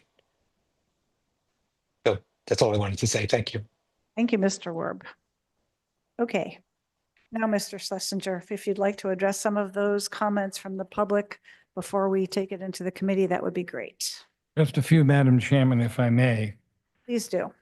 First, I wanted to note on the quantity of parking for the retail that when you go through the arithmetic of the spaces plus minus the housing and transit office, we have changed the ratio of parking for the retail from 1.8 per thousand to 2.8 per thousand. So there is a higher ratio of parking. We may hear from Mr. Roche about that, but that is an advantage created by the surface parking lot. Second, I want to note that the splash park is most assuredly in the proposal. As a matter of fact, it is substantially constructed now. All the underground utilities are in and the surface work is beginning. I think we're hoping to have a groundbreaking on the splash park this spring or summer, long before the project is going to get built. Third, we have been clear that what we would like to do for the shuttle, since this is now substantially a residential project, is to make it commuter hours. And we are discussing a shuttle that will run for about 3.5 hours in the morning and about 3.5 hours in the evening commute, so that it will provide a way for people who have to get to the Green Line to do so.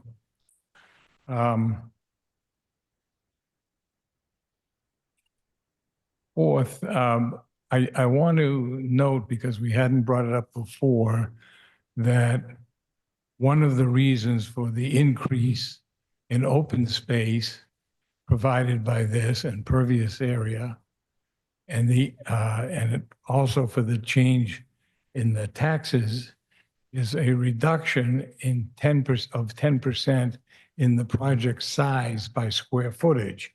So in making the mill building into housing and removing 5 buildings, the aggregate square footage of the project is down by about 10%. And that is contributing to the significant reduction in traffic that Beta noted. With respect to Mr. Werb's point on the deliveries, there is a loading dock on Oak Street, which has been active for many years, 100 or so. And it is our expectation that the loading dock will be used for loading. There is no vehicular access to the front of the building, which fronts on the village green.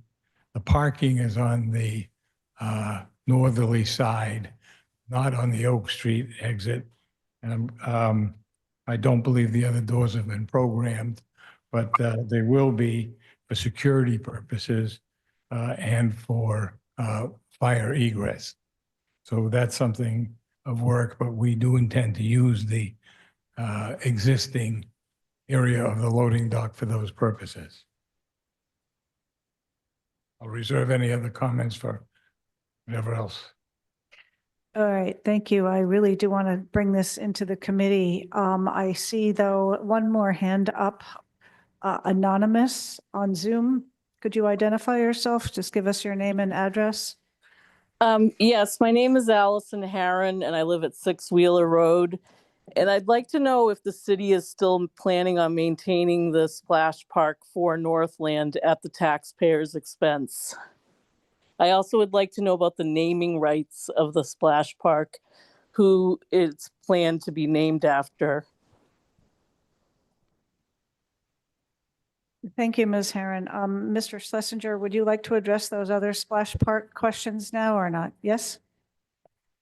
We have neither information nor thoughts on any naming rights for the splash park, and the city will be maintaining it under a license agreement that was described in detail in the permit. The city will be maintaining it. Thank you, Ms. Herron. I think we're all set right now for public. Oh, yes, come forward, please, sir.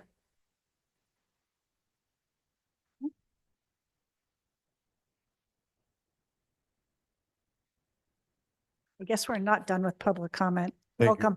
I had a meeting at room 204. I just finished the golf committee meeting for the, Remind the very few of us who don't know who you are. I'm Jack Neville, 68 High Street, Newton Upper Falls.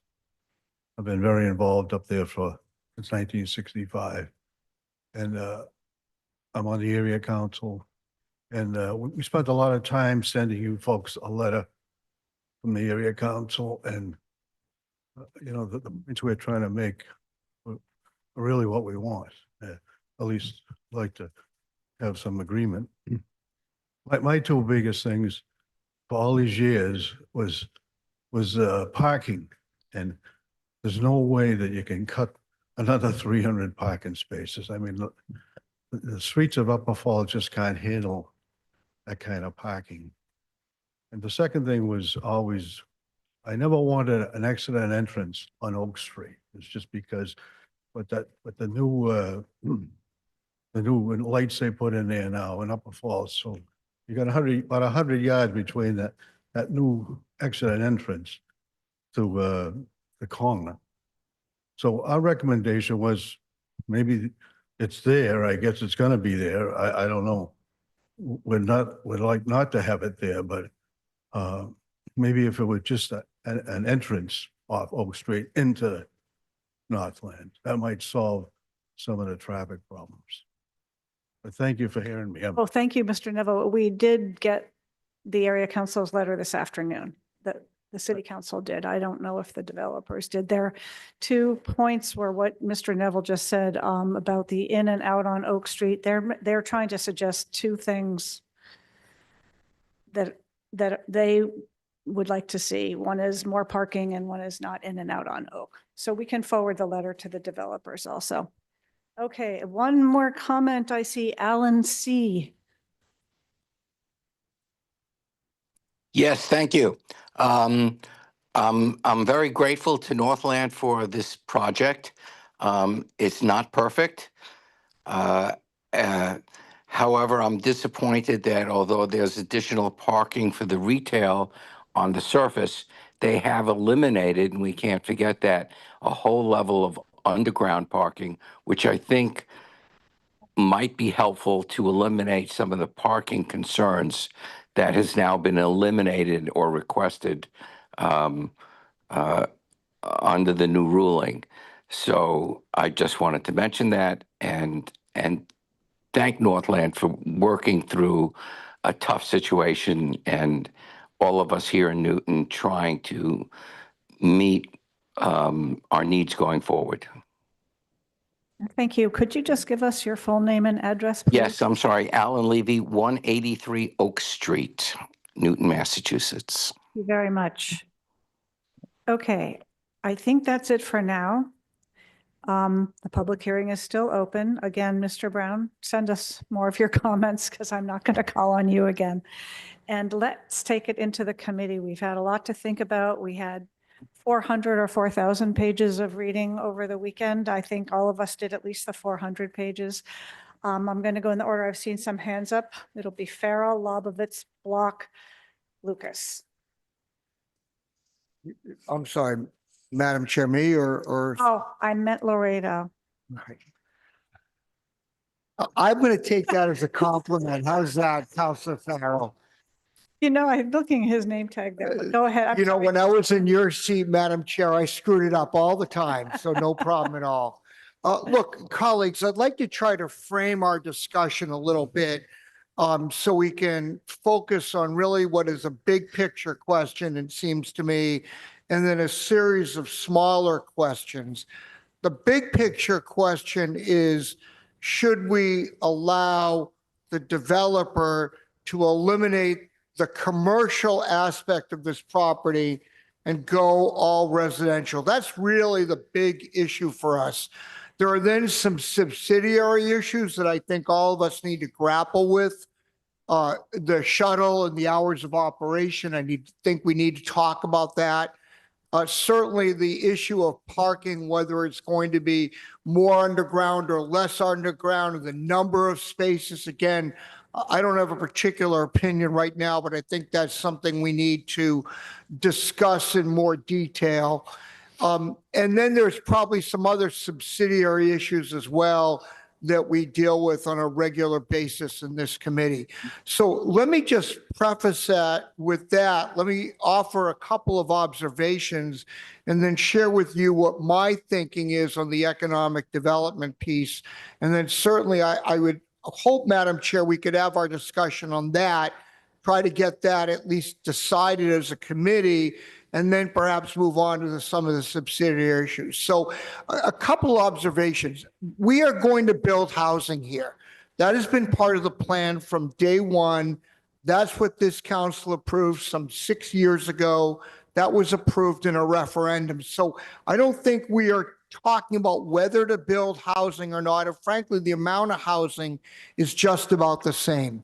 So I think that's really important. Number two, there's nothing holding the developer back from developing and working right now. And I think, in fact, they are working right now, if I'm not mistaken. And Attorney Schlesinger shaking his head that they are. So we're not delaying anything. I think that's also important for us to acknowledge. With that said, I think it's important for this council to act expeditiously, whatever it decides to do, so that developer has clear direction going forward. That's a positive thing, but we're not slowing down the development process here. There's ongoing development.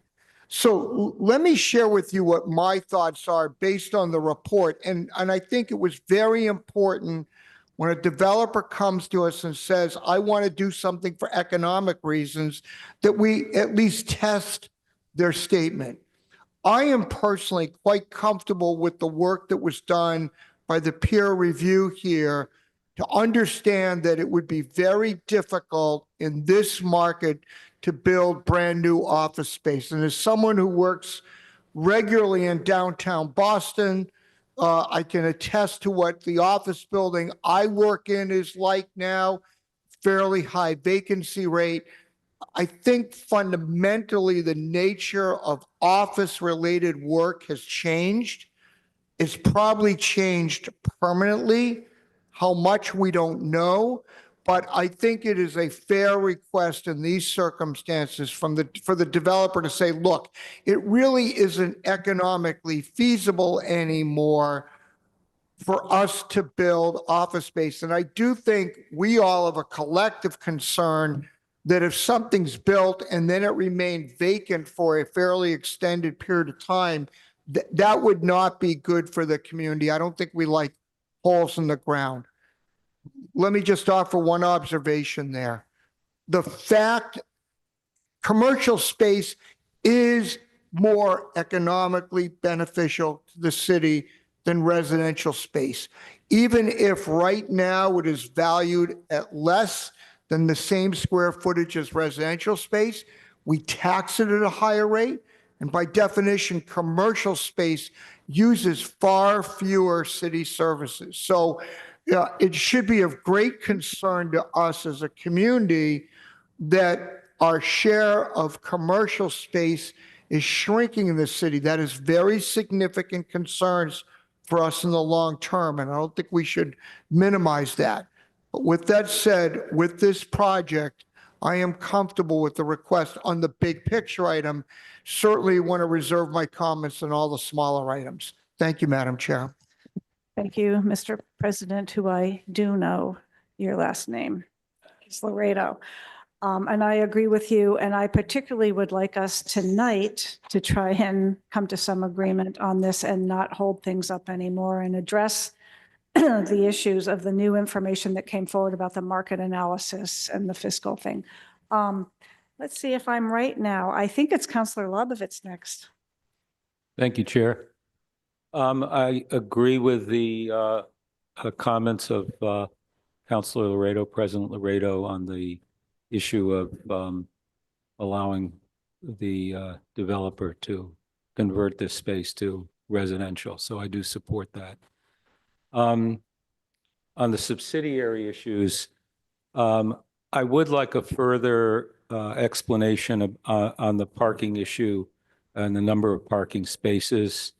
The concern, I do think, I did read the letter from the council, the area council, and I would like a more in-depth response to that.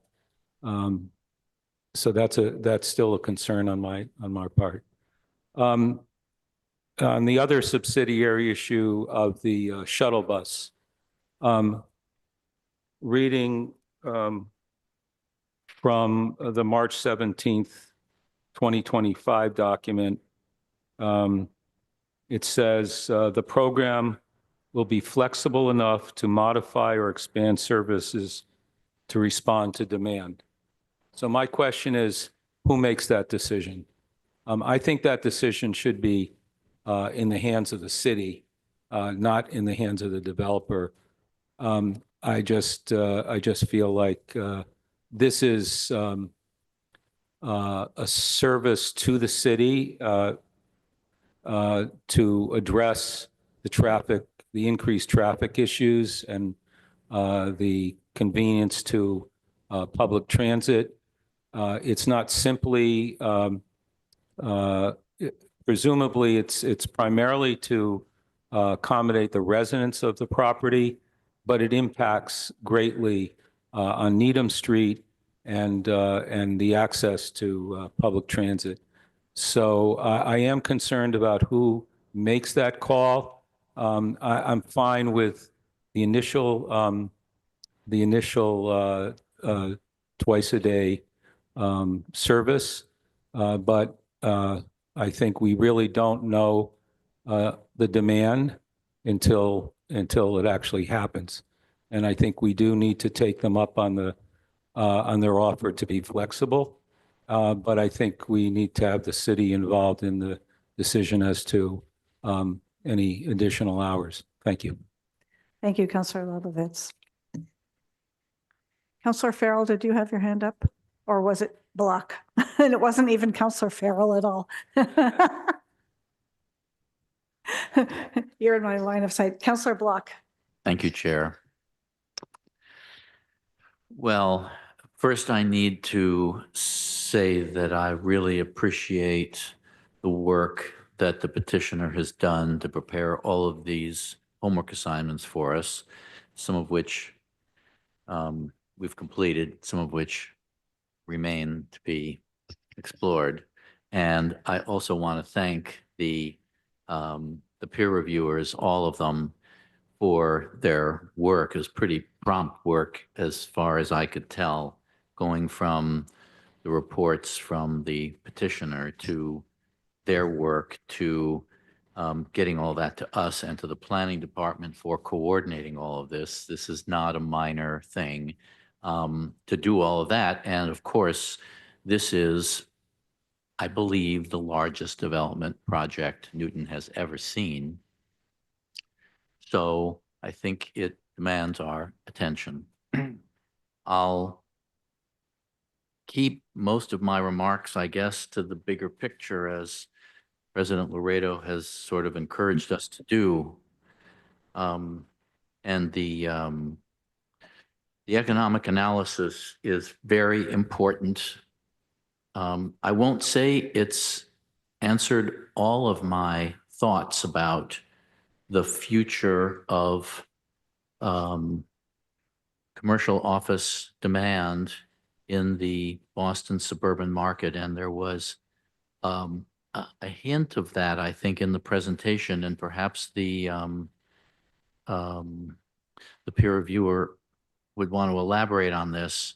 It's a comparison of this mill building and the brick structure, which would be a Class A building. So it's that category of office space that we're looking at. That this would be an unusual structure compared to what's available in nearby suburban markets. Am I sort of understanding that kind of aspect of this correctly? So on that particular issue, as I mentioned in my presentation, there are a number of brick mill type buildings in the area, particularly in Watertown, but also in Nonantum and Waltham.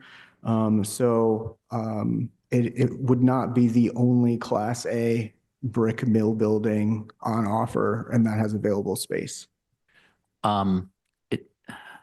What I'm remembering is that a number of those are Class B structures. And I guess it may be hard to compare all of this, but this structure is, I think, much closer to interstate highway connections than most of those other structures.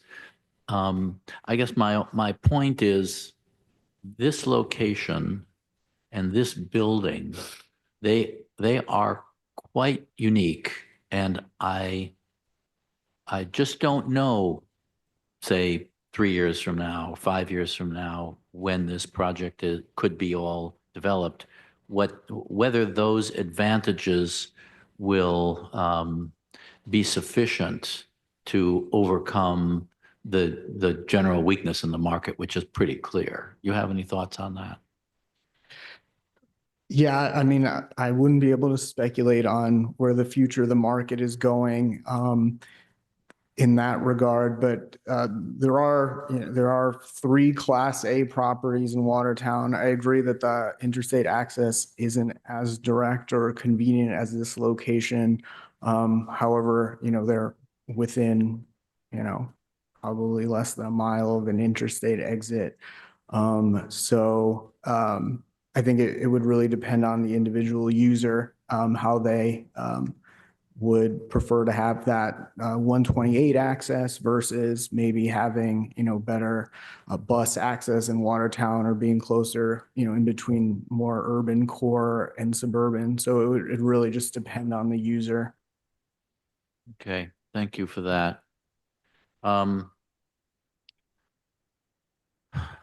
Well, it's hard to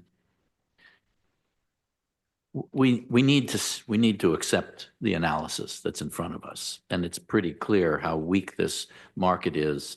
And if the unique characteristics of this building can't carry it, then that's really quite something, and it's quite distressing actually, but that may be what we have to face. Before I relinquish my little time here, I do just have a numerical question that I'd like to clarify. I asked at our February 4 meeting for the square footage for the residential units.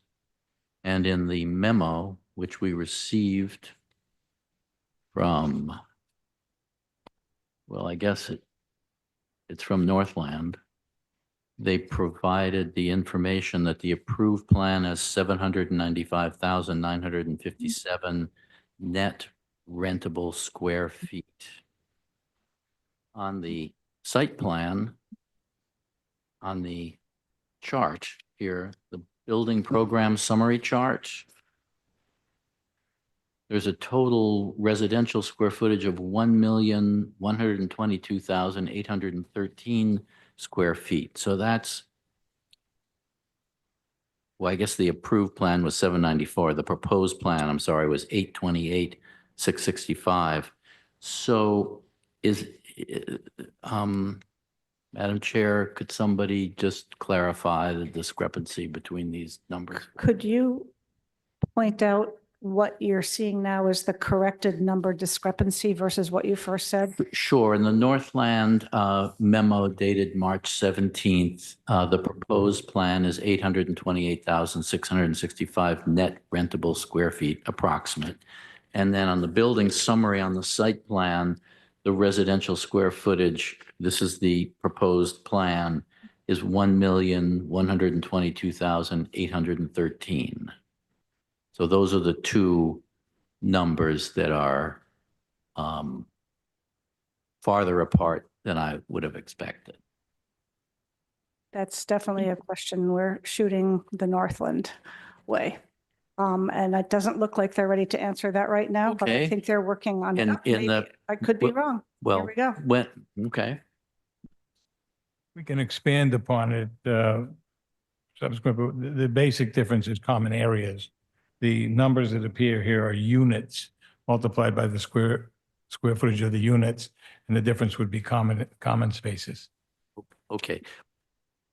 Thank you, Mr. Schlesinger. Then I have two more numbers to ask you to provide. I mean, you've provided one of them here, this.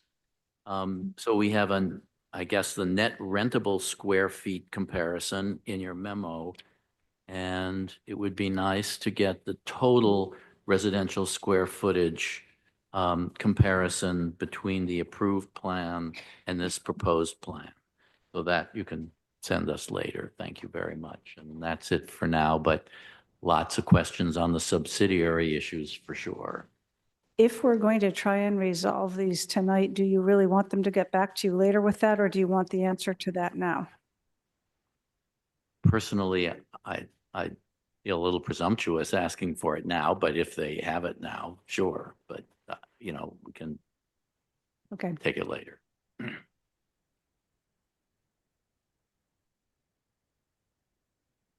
I think we'd prefer to get the correct numbers and get them out the next day or so. Yeah, I just don't want to push this to another meeting is what I'm getting at. If you can figure that out while you're in here tonight, that would be preferable.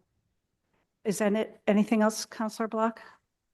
I have questions on the other issues, but I want to defer to other people if we're going to sort of do this sequentially, start with the biggest issue about the use of the mill building and then get to other questions.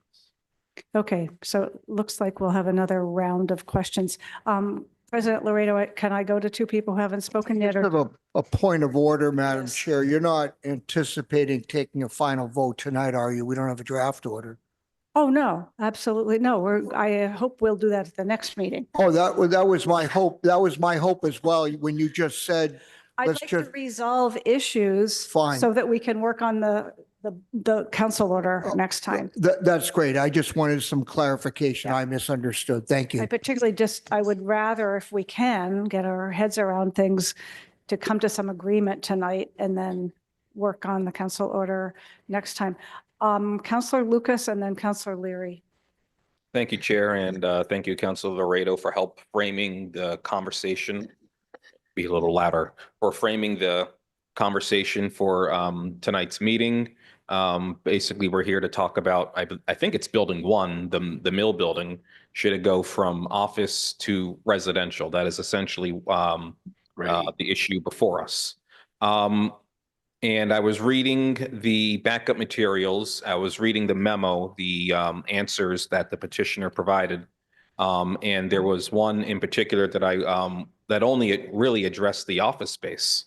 And let me just read this into the record. It was question number 7. Did Northland consider other options before deciding to eliminate the office space? The response is, under current zoning, housing, office, laboratory, retail, and specialty commercial uses are the only options. Retail is not an appropriate use. And this one bugged me because I don't, to the petitioner, you didn't provide a reason why it's not an appropriate use. Why in that entire building, the mill building, is retail not an appropriate use? We have ground floor retail, we have mixed use all over the site, but this building is apparently exempt from ground floor retail, and I do not have a reason as to why it is not an appropriate use. So if the petitioner could answer that question tonight, I would like to hear a reason why. The other thing I want to talk about is the office use. If there is an actual reason why retail is not an appropriate use on the ground floor at this site, why is office space not an appropriate use for the ground floor only at this site? I do want to maintain to some of the commercial space in this building. I get the fact that trying to lease out 180,000 square feet of office space in this market today is a bad idea. I get that. But we have heard from, I have it right here, it was in our memo. It's in our memo. This is for everyone to see. There have been 7 office leases since 2023 that range from 5,000 to 7,000 square feet. There have been 7 leases. They're in Needham, Waltham, Watertown, and Wellesley. I don't know what the exact square footage of the ground floor of the mill building is, but clearly there is a market for small office space, not 180,000 square feet of office space. I'm giving you that. But could we not do some small office space on the ground floor in this building? And we heard from a speaker during the public hearing, and it was mentioning articles that the Boston market is something like twice the national average in office space usage since 2024. We're twice the national average. And then there was another article. Let me just bring it up, please. And here's the headline: Boston sees the largest gain in year-over-year office attendance growth among major U.S. cities. The number of workers returning to the Boston office in person increased 10 percentage points this year, nearly double the national average. So clearly there is a market for some small office space. So that's where I'm at right now. I would love to hear a reason why we can't do retail and why we can't do office space on the ground floor only. And then we can do housing above. I don't see what's wrong with that. Let's make it a mixed use building. Those are my comments for right now, and I'll listen carefully to what everyone else has to say. Thank you. Thank you, Councilor Lucas. I'm going to suggest that you compile some of these questions and can, rather than a back and forth for each one, if you can answer them perhaps after the councilors have spoken. Councilor Leary. Thank you, Madam Chair. This has been a really good discussion. I appreciated the presentations. They were very, very helpful. Speaking regarding the mill building conversion from commercial to residential, whereas I appreciate Councilor Lucas's questions about smaller versions of retail. I too am disappointed in the loss of the commercial space, which I know the city desperately needs. But I I've been looking at the market too, and I saw in Newton Corner a building that sold back in 2005 for $12 million. Recently, just sold for $8 million. That's the building Buff's Pubs in. People might know that one. In downtown Boston, a 36-story office tower valued at 765 million some 3 years ago was auctioned off for $4 million. The city of Boston is incentivizing the conversion of office space to residential, particularly to students, and they don't even have to be a reduced amount. They're really just working to increase the number of the housing units. I was particularly moved by the comments from the Newton Housing Partnership, Mr. Rubin, Ms. Decter, and Ms. Weisberg. We do need the housing, and I approved this project in its prior form, and I think it's a really remarkable project, and I still think so. So I will be supporting it. And I understand, other than the commercial conversions, we're also looking at the reduction of the cutting of 5 planned small residential buildings and the reducing the footprint of 2 other residential buildings. So this project is going to be substantially smaller with less traffic impacts than the prior one that has already been approved. So that's my comments there. I do think that I am a little bit concerned about the potential for a little bit of a heat island with the surface parking, and wondering if there's anything we could think about to reduce that impact. I understand that underground parking may not be feasible economically at this point with the smaller project. That's something that would be interesting to know a little more about. And then finally, I think just for everyone's information, the transportation demand management plan has always been quite robust with this project. And the whole idea was actually about managing trips. And perhaps it would be helpful for the petitioner to repeat that and talk a little bit about how that idea is in terms of what happens if they would go over the trips that they are allowed. So the city really has put in place policies to limit the traffic. And the parking, I feel, is appropriate here. I think if we offered a lot more parking, we would get a lot more cars and a lot more traffic, and that's absolutely what we don't want. So those are my comments and my questions. Thank you. Thank you, Councillor Leary. Councillor Farrell. Thank you, Chair. And I'd like first to apologize to Mr. Schlesinger, who's been enormously solicitous of my opinions over the past several weeks, and I haven't extended them. And I hope you'll have some patience with me doing so tonight. I am eager to understand the response to Councilor Lucas's questions about retail and or commercial on the first floor and making that a mixed-use building. But from the very beginning, and maybe I've just missed it in the directions, I'd like to understand where parking is going to be available for the residents of this residential building. Will they be assigned parking places in nearby buildings? Or, I mean, I agree with the comment that came up earlier about the deliveries. While that delivery space has been okay for the past 100 years, this is a very different use for this property.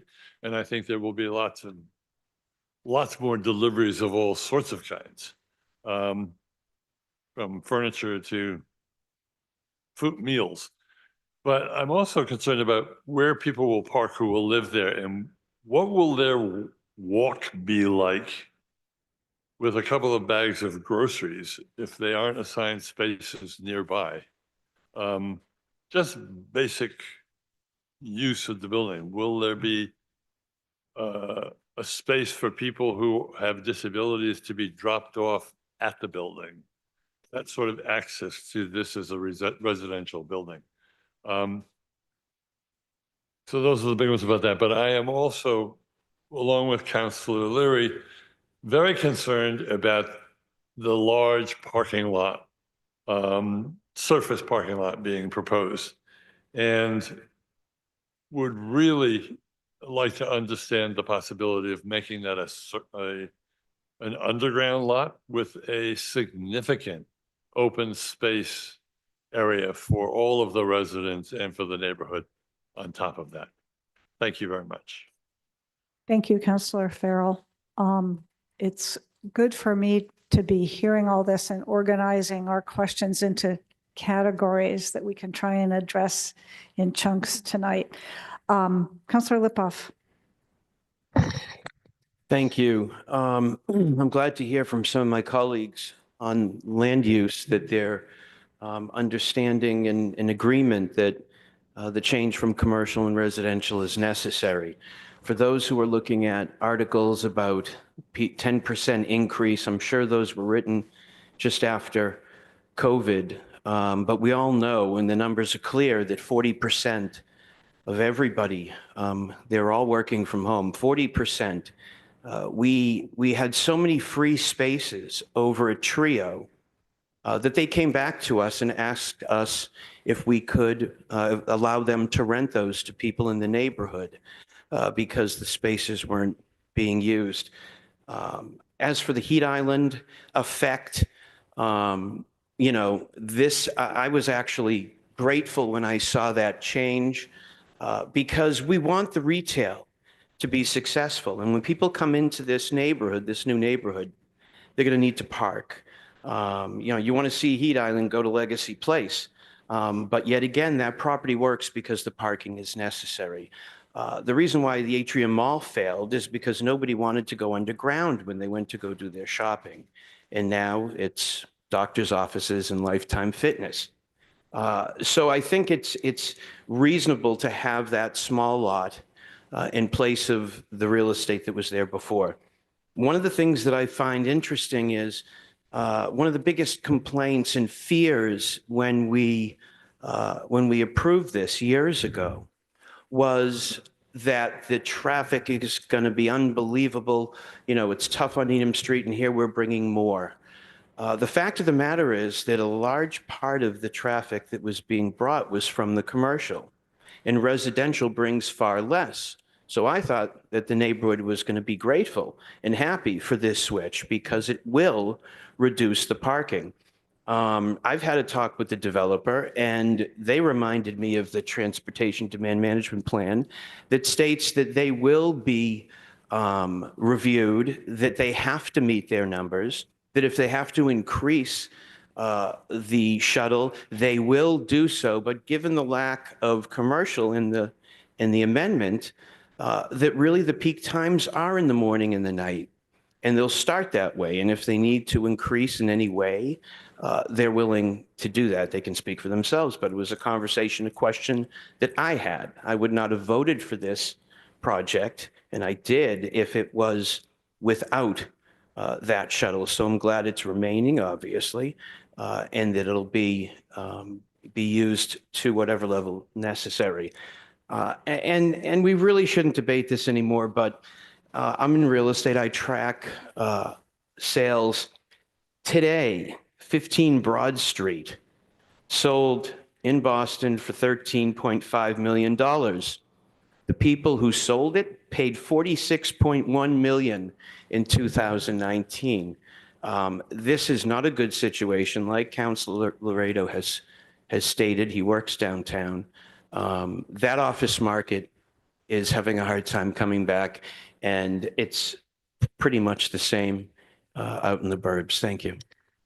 Thank you, Councillor Lipoff.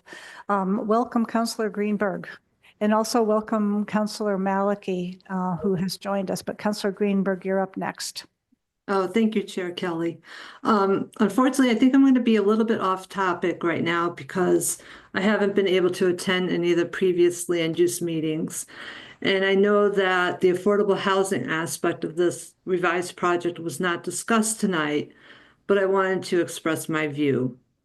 With the dramatic reduction of 97% of office space from the originally planned project, I am underwhelmed by the 2.75% increase in the total number of units and by the number of affordable units proposed by this revised plan.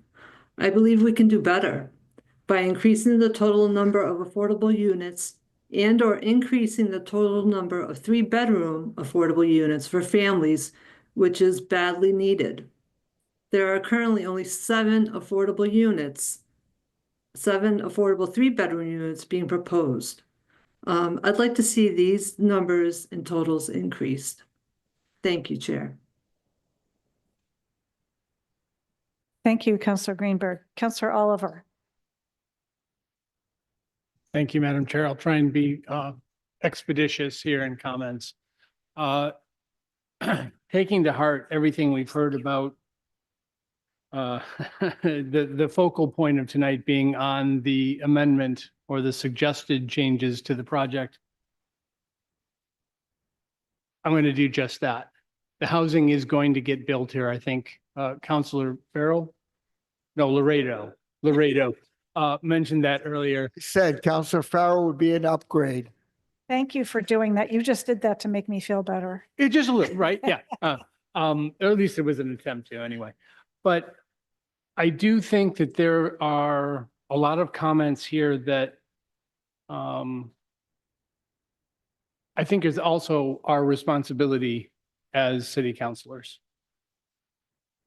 Several councilors, Block, Lucas, Laredo, have also commented on the importance for this city and to this city to balance all of the housing that we know we need with commercial and retail space. We just have to do, like, everybody throws the term vibrancy around. Well, you can't have vibrancy if it's just a bedroom community. You've got to have both. Nobody else is going to be looking for that, pushing for that harder than the people on this council. With the obvious exception of some of the folks working for the city who have, commercial development in their title. Mr. Sisson, I didn't forget you're over there. I just can't see you. To that end, I do think that the last time I sat here and we were discussing this project, a couple of the questions that I was hoping we were going to get some answers to on Friday, or at least have them addressed, even if to say, yeah, no, we can't do that, here's why. Focused on not alternate uses per se, as in something other than commercial, retail, or residential, but a different balance between losing 97% of commercial and adding a couple of percent of residential. And I think at the time, and if I didn't, my apologies, I also requested that we really dig into another dimension of this that I haven't heard anybody talking about tonight, and that is time. I'm not going to argue for 1 second that 40% of the workforce today is working from home. Today. All you have to do is pick up the newspaper. Do they have newspapers? I don't even know. But literally, the news is rife with stories of people being called back to work all the time. We don't know. Nobody in this room knows. And I don't suspect or expect anyone to know what's going to happen in 3 to 5 years. What I do know is if we don't protect for the option to build commercial, we'll never have it again. We're losing that commercial space at a rapid pace in this city. I think that's a problem. I definitely want to second the questions from Councilor Lucas. I'd also like to understand, and this could be as simple as a yes, no, but I hope it's a little more in depth than that. Did Northland before you came back and asked for this set of changes, did you consider the timeline and say, well, wow, let's get those 800 units of housing underway or get them built, but protect for some of the space, whether it's the parking lots or some other portion of the property, that a commercial building could be built if the market comes back. I don't know how you guys all feel about it personally, but I hope it does to some significant degree. Anyway, that is actually a formal question I would like to have answered. I hope it was clear. If not, I will make myself available to talk that through. And the answer could be no. But I do think we need to explore the opportunity of including a timeline with this entire project. It's a massive project. It's a big piece of property. Personally, I don't see how that can't be protected for at least some number of months, years, whatever, until we can see how this market continues to react or find a new level after the pandemic and the shutdown. Hope that makes sense. Thank you. Thank you, Councillor Oliver. Councillor Getz. Thank you, Chair. I actually appreciated the conversation that we've had tonight, as well as the presentations from the consultants. Very helpful.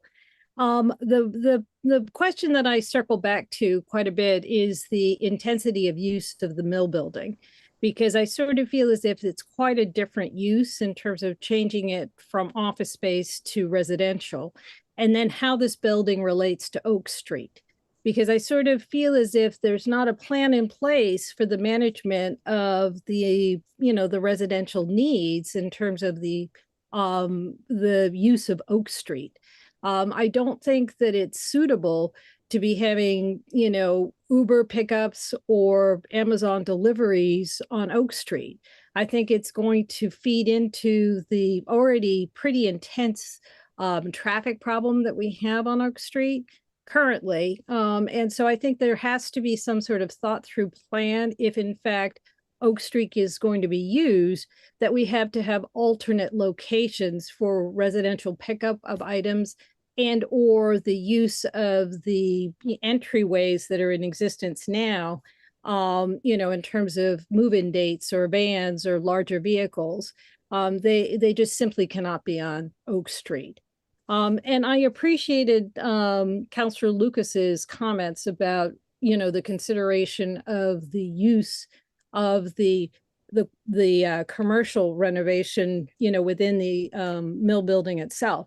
It is, I don't know if the consultant had actually, toured the interior of the building, but it's at such a high level of finish and, quality of renovation that needs to be appreciated. I really believe that I've, rarely walked into an interior renovated building that is of this level of quality of renovation. So I regret the loss of that, because it's set up perfectly right now as a more than A-class renovated space. And I think that I, sort of see this as a missed opportunity to maybe, not one tenant, but multiple tenants in that space. And the last thing, I was concerned about whether or not we as a council are going to be given any sort of traffic circulating through the site in a traffic pattern, because I would like to see how people and vehicles are going to actually manage the circular pattern through the site. I don't know if are we going to see that? That's the question. That's it. Yep. Okay. Thank you. Thank you, Councillor Getz. I think if we don't have more questions right now in the council, it would be a good time to get some answers from planning. Would like to address a couple of the things that were raised, and then we'll go back to the Northland team. Planning, you want to talk about housing and perhaps even the role that planning department or the city might play in the shuttle schedule? Sure. Thank you. I wanted to touch on one of the comments about the small increase in the number of housing units in comparison to the reduction in the office space. So 822 units is the most that the BU4 zone allows on this site. The business zones, unlike some of our other zoning districts, like the mixed use 4 district, does not allow the city council to waive that to allow for more density. So they're capped out no matter how much office space they have or do not have. I also heard 97% reduction in commercial space, and maybe I heard that wrong. I don't think that's the case. There's still a significant retail, restaurant, potentially medical office space of around, I think it's around 90,000 or so, which, you know, is really only a reduction all total of about 65% when you remove the office space. And as far as the shuttle goes, the initial TDM conditions, transportation demand management conditions, are, as I think has been referenced, quite robust and comprehensive. And it does give flexibility to make changes.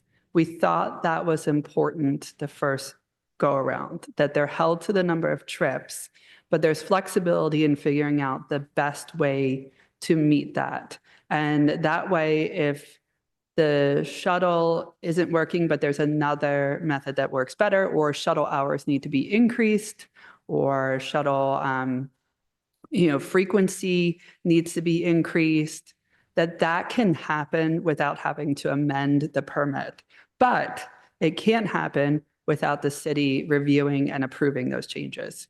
So the way it's written is that the Northland team has to submit a detailed transportation demand management plan at time of building permit, and then at time of each review period, which starts out at 6 months and then ultimately moves to a year.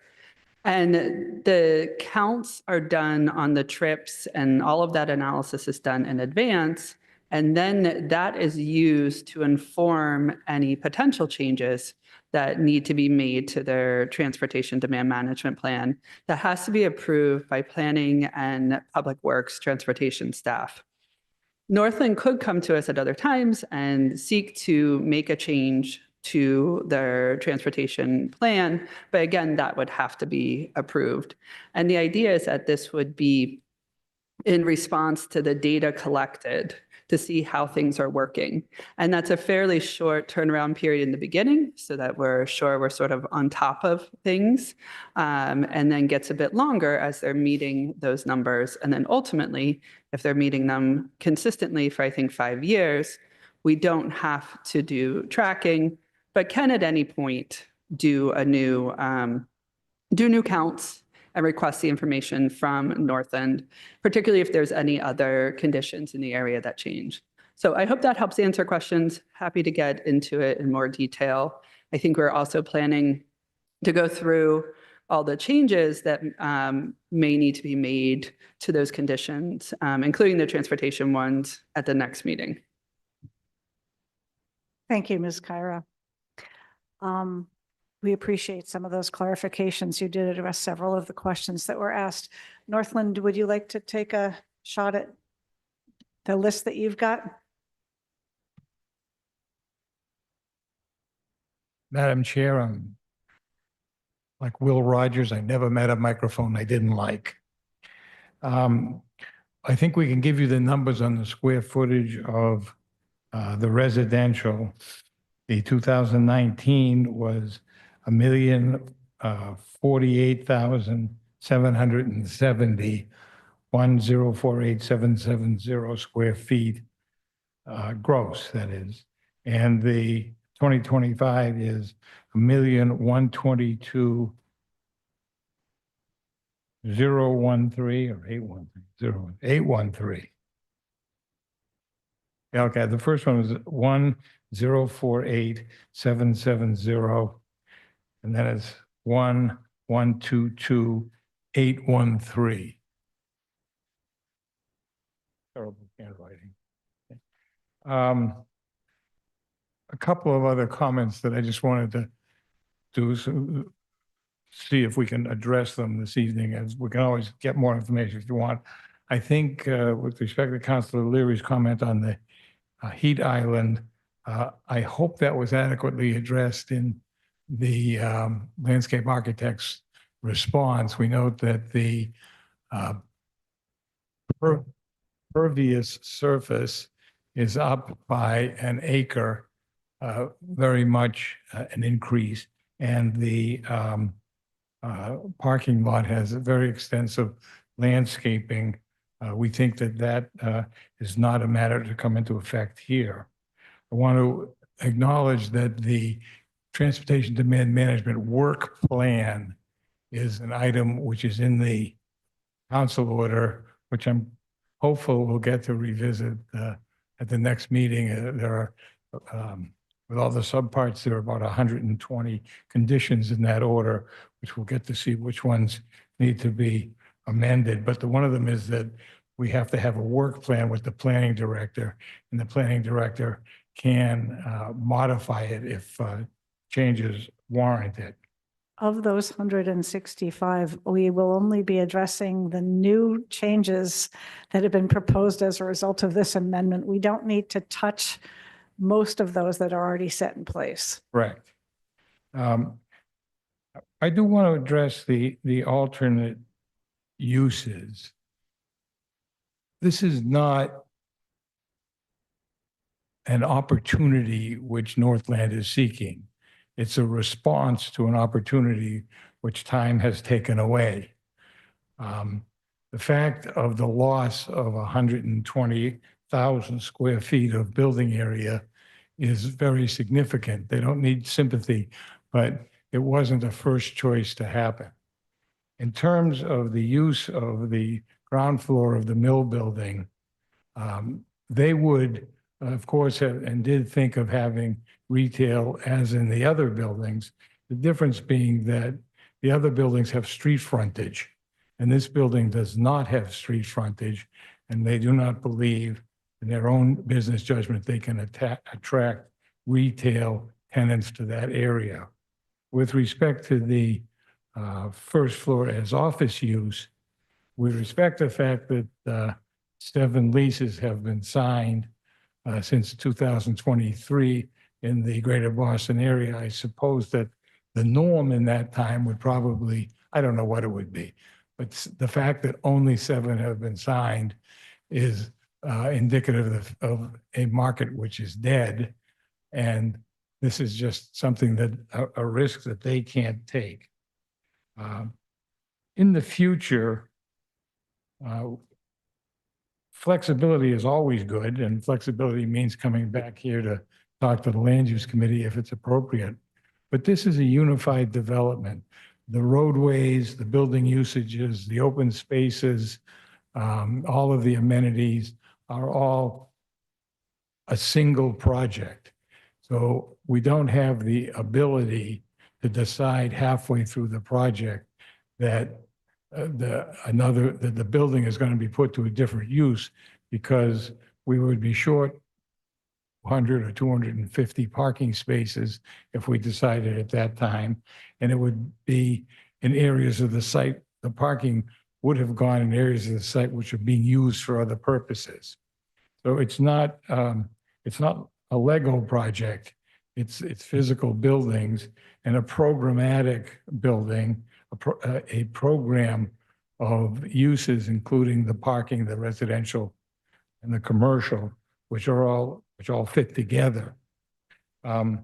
We do want to reiterate what Ms. Kyra said, that I don't know where that figure of 97% of the, we are currently retaining just a little under 100,000 square feet of commercial and retail space, which will make it one of Newton's largest commercial facilities because of the retail and restaurant spaces proposed. We have reserved the possibility of 5,000 square feet of medical, if someone should want it. And we are reserving 10,000 square feet for non-chain retail. What's that called? had a word. Non-formula retail, so it can't be national chains in 10,000 square feet. We're committed to that and very enthusiastic about it. So I don't think we can prove that you can't do something. Can't prove that you can't do it. Can make business judgments, however, with the access, the way the site lays out, the program for the site in its entirety. And those are my thoughts on that. I hope that addresses Councilor Oliver's question as best we can. While you're standing there, or someone else from your team, there were a couple of other questions that I heard asked that I think would be great if you could address. One is about Oak Street. The entry, the egress, any possibility of the one-way, where will deliveries happen and Uber drop-offs? Those questions that were asked by a couple of members of the public and counselors. On the Oak Street entrance, I would be disappointed if my friend Jack didn't raise it. But this was studied in some detail in 2019 by Beta Associates working for the city. And the report from June 2019 indicated that restrictions on the Oak Street access would have deleterious effects on the Oak Street, Stina Street, and Needham Street intersection, because the people have to go to the same place. But if you tell them they can't go this way, they got to go that way. So I think that was studied in some depth at that time. In terms of the use of Oak Street, we do anticipate using the loading facilities on Oak Street for move-ins. I think that the program for deliveries has not been set. The parking for the for the Building 1 residents is under buildings 5 and 6. But I don't think we have made any particular use. Probably need the Oak Street doors for fire egress. We have not yet considered whether they would be used for ingress for deliveries or any other purposes. So the answer to the deliveries, you don't know where that will happen yet, or Uber drop off or pick up for residents who live on that side. Is there a designated place? And it kind of ties into the question that Councilor Getz was asking about. Is there an existence, or can we see, or will we see like an interior roadway layout and circulation plan so we can see where where people will be driving to? Councilor Farrell asked, like, where do the residents park? Is that all the residential parking, I believe, is still underground? Is it assigned? Yes. Residential parking for Building 1, the mill building, is under buildings 5 and 6. So that's all inside. I guess we would have to prepare for you some additional information. I don't know that particular circulation plan has been developed that, other than the general roadway and parking plan. But we'll I'm not sure anything is going to fix on that, but I think it was a reasonable question, especially for fine.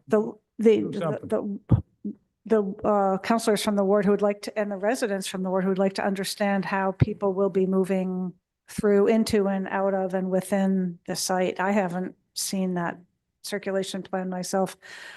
I'm not sure if you wanted to address this. It was asked by someone earlier in the night. At one point, Northland did think they were going to move their offices to the mill building. And if you didn't, I can see that you may not be able to lease it, but is there an answer to why that has changed? Well, they were not planning to be on an island there. If they were only going to take a portion of the building, perhaps 20, 25% of the building for their space.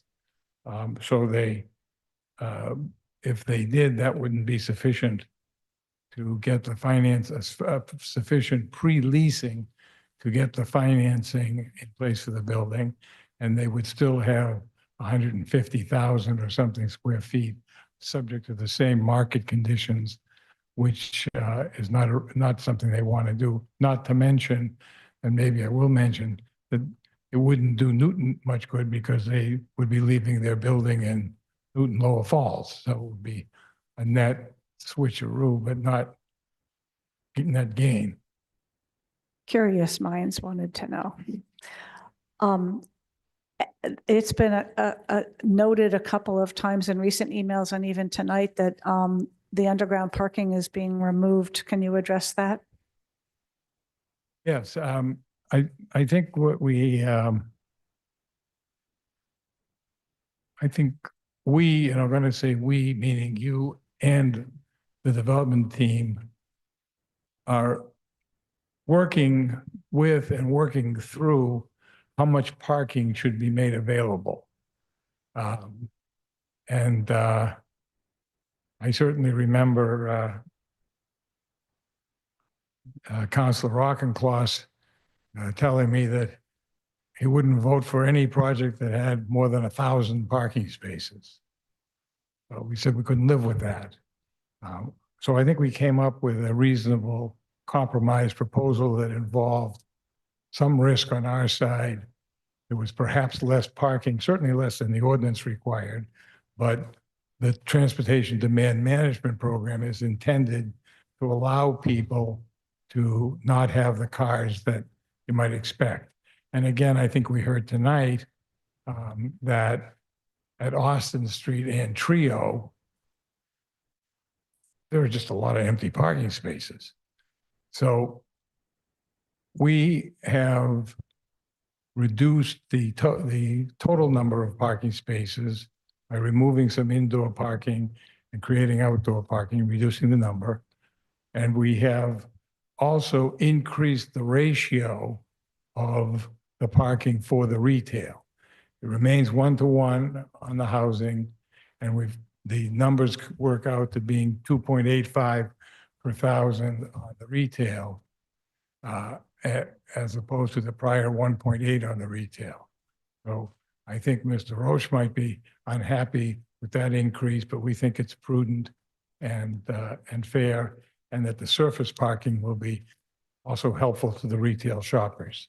I think you made the case clearly that it was a decision that to make retail parking surface level and not underground on purpose, but there's still underground and garage parking for the residences. Yes. All underground parking has not been removed. No, we have 8. Yeah, that has been said. So I just want you to be able to clear that up. Councillor Farrell, did you have your hand up for further question about one of those things? Thank you, Chair. Parking. I still have a great concern about how someone with a disability gets into this building. So There the doesn't seem to be access any is- way for public transportation to get them there. There doesn't seem, I mean, to get from buildings 5 or 6, if they are able to drive and then walk, given New England weather, I guess. Which buildings, I'm sorry, Councilor, I don't understand, which buildings are you asking about? I thought you said parking for building 1 will be in buildings 5 and 6. Yes. And if someone has a disability and needs to get into building 1, how do they do that? Building 1 will be accessible off the village green And at if that you're- level. If you are a person who is able to drive and then gets out into a wheelchair, how do you get into building 1 and it's pouring rain? Or snow? I mean, we do live in New England. I don't mean to be a jerk about this, but we talk about disability housing all the time. And this So- doesn't seem to me to be a residential building that is accessible to people with disabilities. So there is handicapped accessible parking inside and behind building 4, which is next to building 1. That's the one on the corner there. Are you then suggesting that you will reserve certain handicap spots in building 4 as close as possible to building 1 for residents with disabilities? Yes. Thank you. Okay. Thank you. That was all I had. Here's what I would like us to see if we can grapple with tonight. Mill building, the change from commercial to residential is a big one. It was all very much about the market analysis. I feel like most people have been satisfied by the several reports we've gotten on that fiscal reality. I feel like we have discussed the shuttle schedule and the changes and the demand changes that will happen. That's a change that is different with this proposal that we need to come to some agreement on. Oak Street, which is not a change, but it was an important thing. We've discussed that, and we've talked a lot about parking. We've talked about underground parking, surface parking, heat islands, residential parking, retail parking, and even handicap parking. Those are kind of four main things that I would love to hear if we're in some agreement to give some direction to planning for when we move forward at the next meeting. Any comments from anybody on wanting to pull these things together from the committee? President Laredo. I'll be very brief. I think you've outlined the categories of items correctly. It would be helpful if we saw well in advance of our next meeting, written transportation demand management plan. Did I get that right? So we can see that and have an opportunity to think it through. In particular, I want to be very thoughtful about who actually is going to be doing this review and making sure that it gets done. It's one thing to put on paper, it's another thing to make sure it gets implemented. And then on the parking piece, I would like just some reaffirmation of the new greater amount of surface parking. Is that only for the retailers, some of the housing being done above ground as well? And if so, how much and why it could not be done underground? I certainly understand why the retail would be all open. That makes sense. You want people to come out easily. I have much more concern about the residential parking. I think that for me is really would cover it, Madam Chair. Okay, thank you for saying those out loud.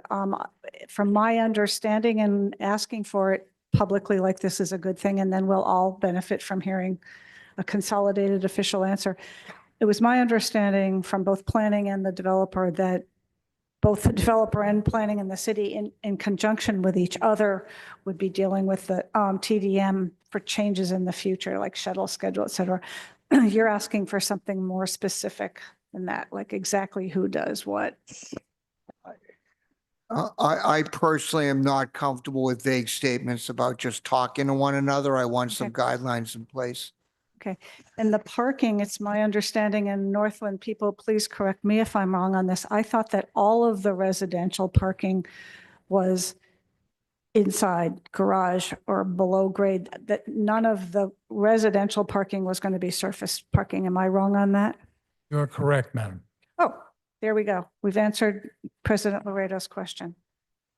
Okay, any other things that we want to wrap up or have clarification on before our next meeting from anybody? Councilor Lucas. Just the, thank you. Just the shuttle. Just want to be sure that we're clear on the shuttle. That's what we're talking about. Yeah.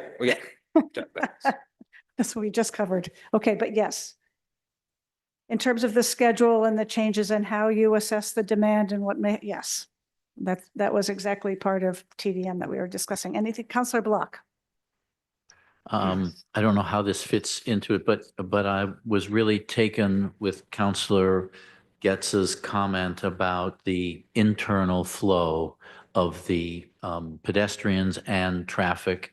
This is a really complicated layout. It's a really interesting layout.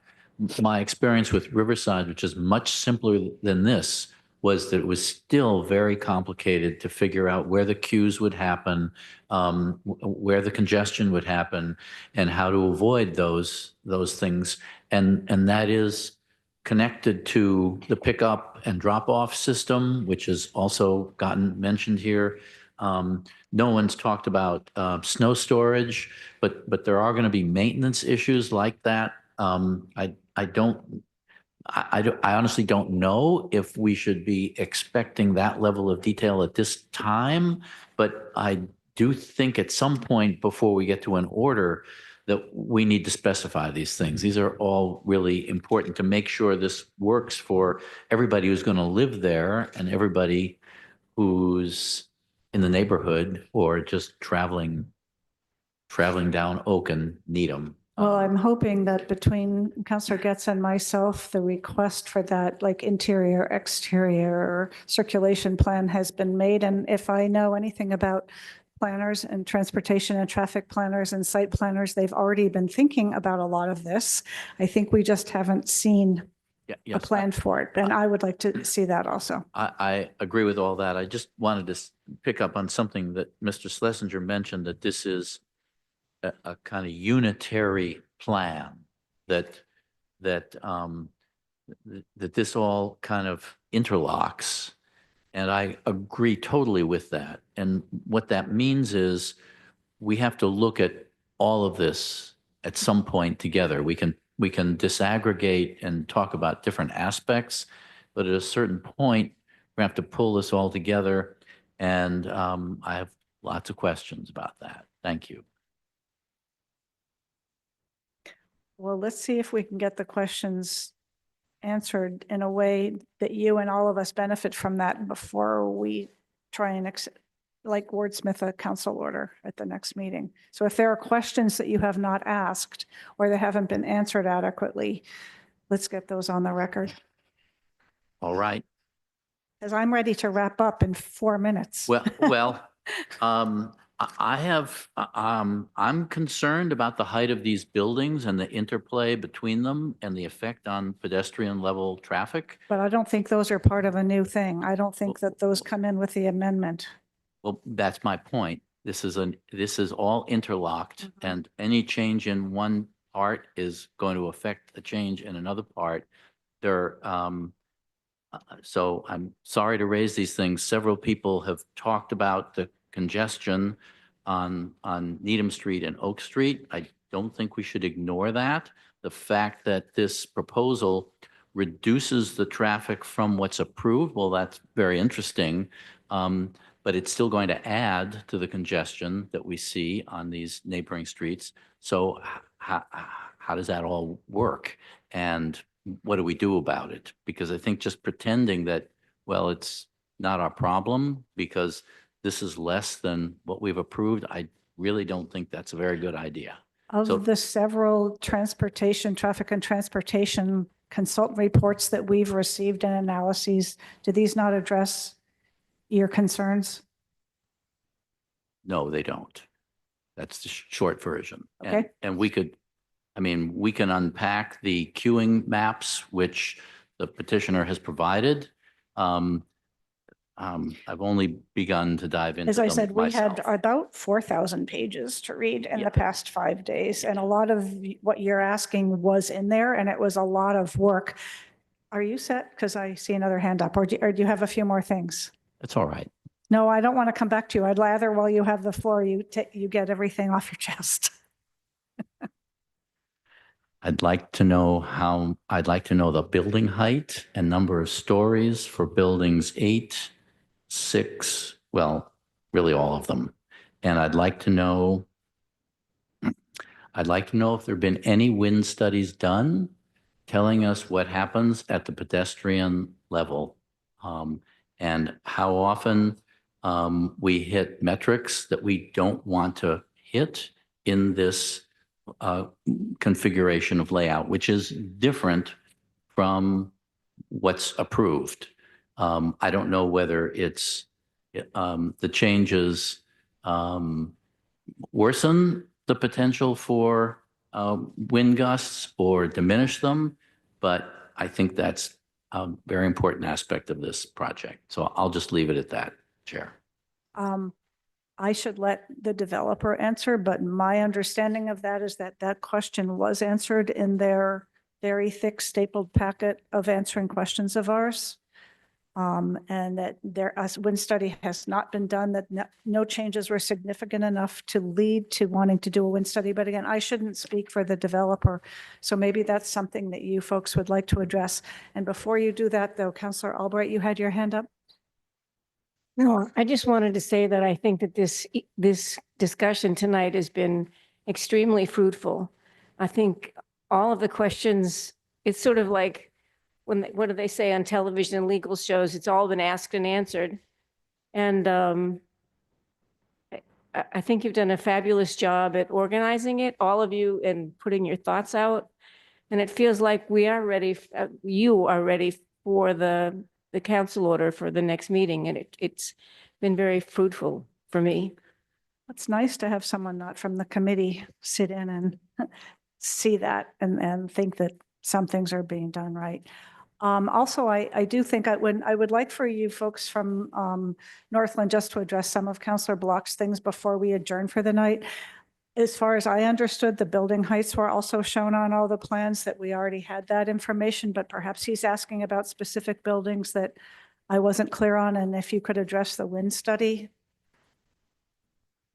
thing. I'd like rather the most we get done tonight, the better it's going to go next time. I can give you the number of stories in those buildings. Council Block asks for building 8, which is 6. The current plan is 5. It's reduced from 6 stories to 5 stories. Building 6, 6A, there's split into 2 parts. 6A was and is 7 stories. 6B was 7 stories and is now 6 stories. And the rest of it remained the same. Building 3 is 6 stories. Building 4 is 6 stories. Building 5A is 7 stories. 5B was 6, is now 5. And Mr. Schlesinger, is there a particular chart or plan reference number you're looking at that we could point the councilors to so they could be looking at this in front of them too? Or are you looking at something else? I'm looking at some. Okay, I just thought it would be easy if you happen to have, page 87B. So building heights, wind study, all set for now, Councillor Block? Chair, thank you. Madam Chair, do we have I'll make a motion to adjourn for the evening when you're ready. But quick question, do you have another night when we're going to take this up so that folks who are on here have a preview of that? April 15th. April Tax day. 15th is when we're going to be. I'm just hearing that now. So yes, April 15th. Most Tax likely. filing day. Tax Good day. day. Thank you. File for your return. Hopefully April 15th, most likely. Councillor Lobovitz.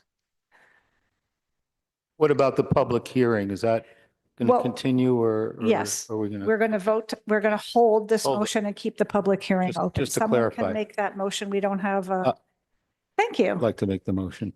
All in favor of keeping the public hearing open and the item on hold, please say aye. Aye. Aye. It sounds unanimous. Anyone opposed? No. And we are adjourned. Good night.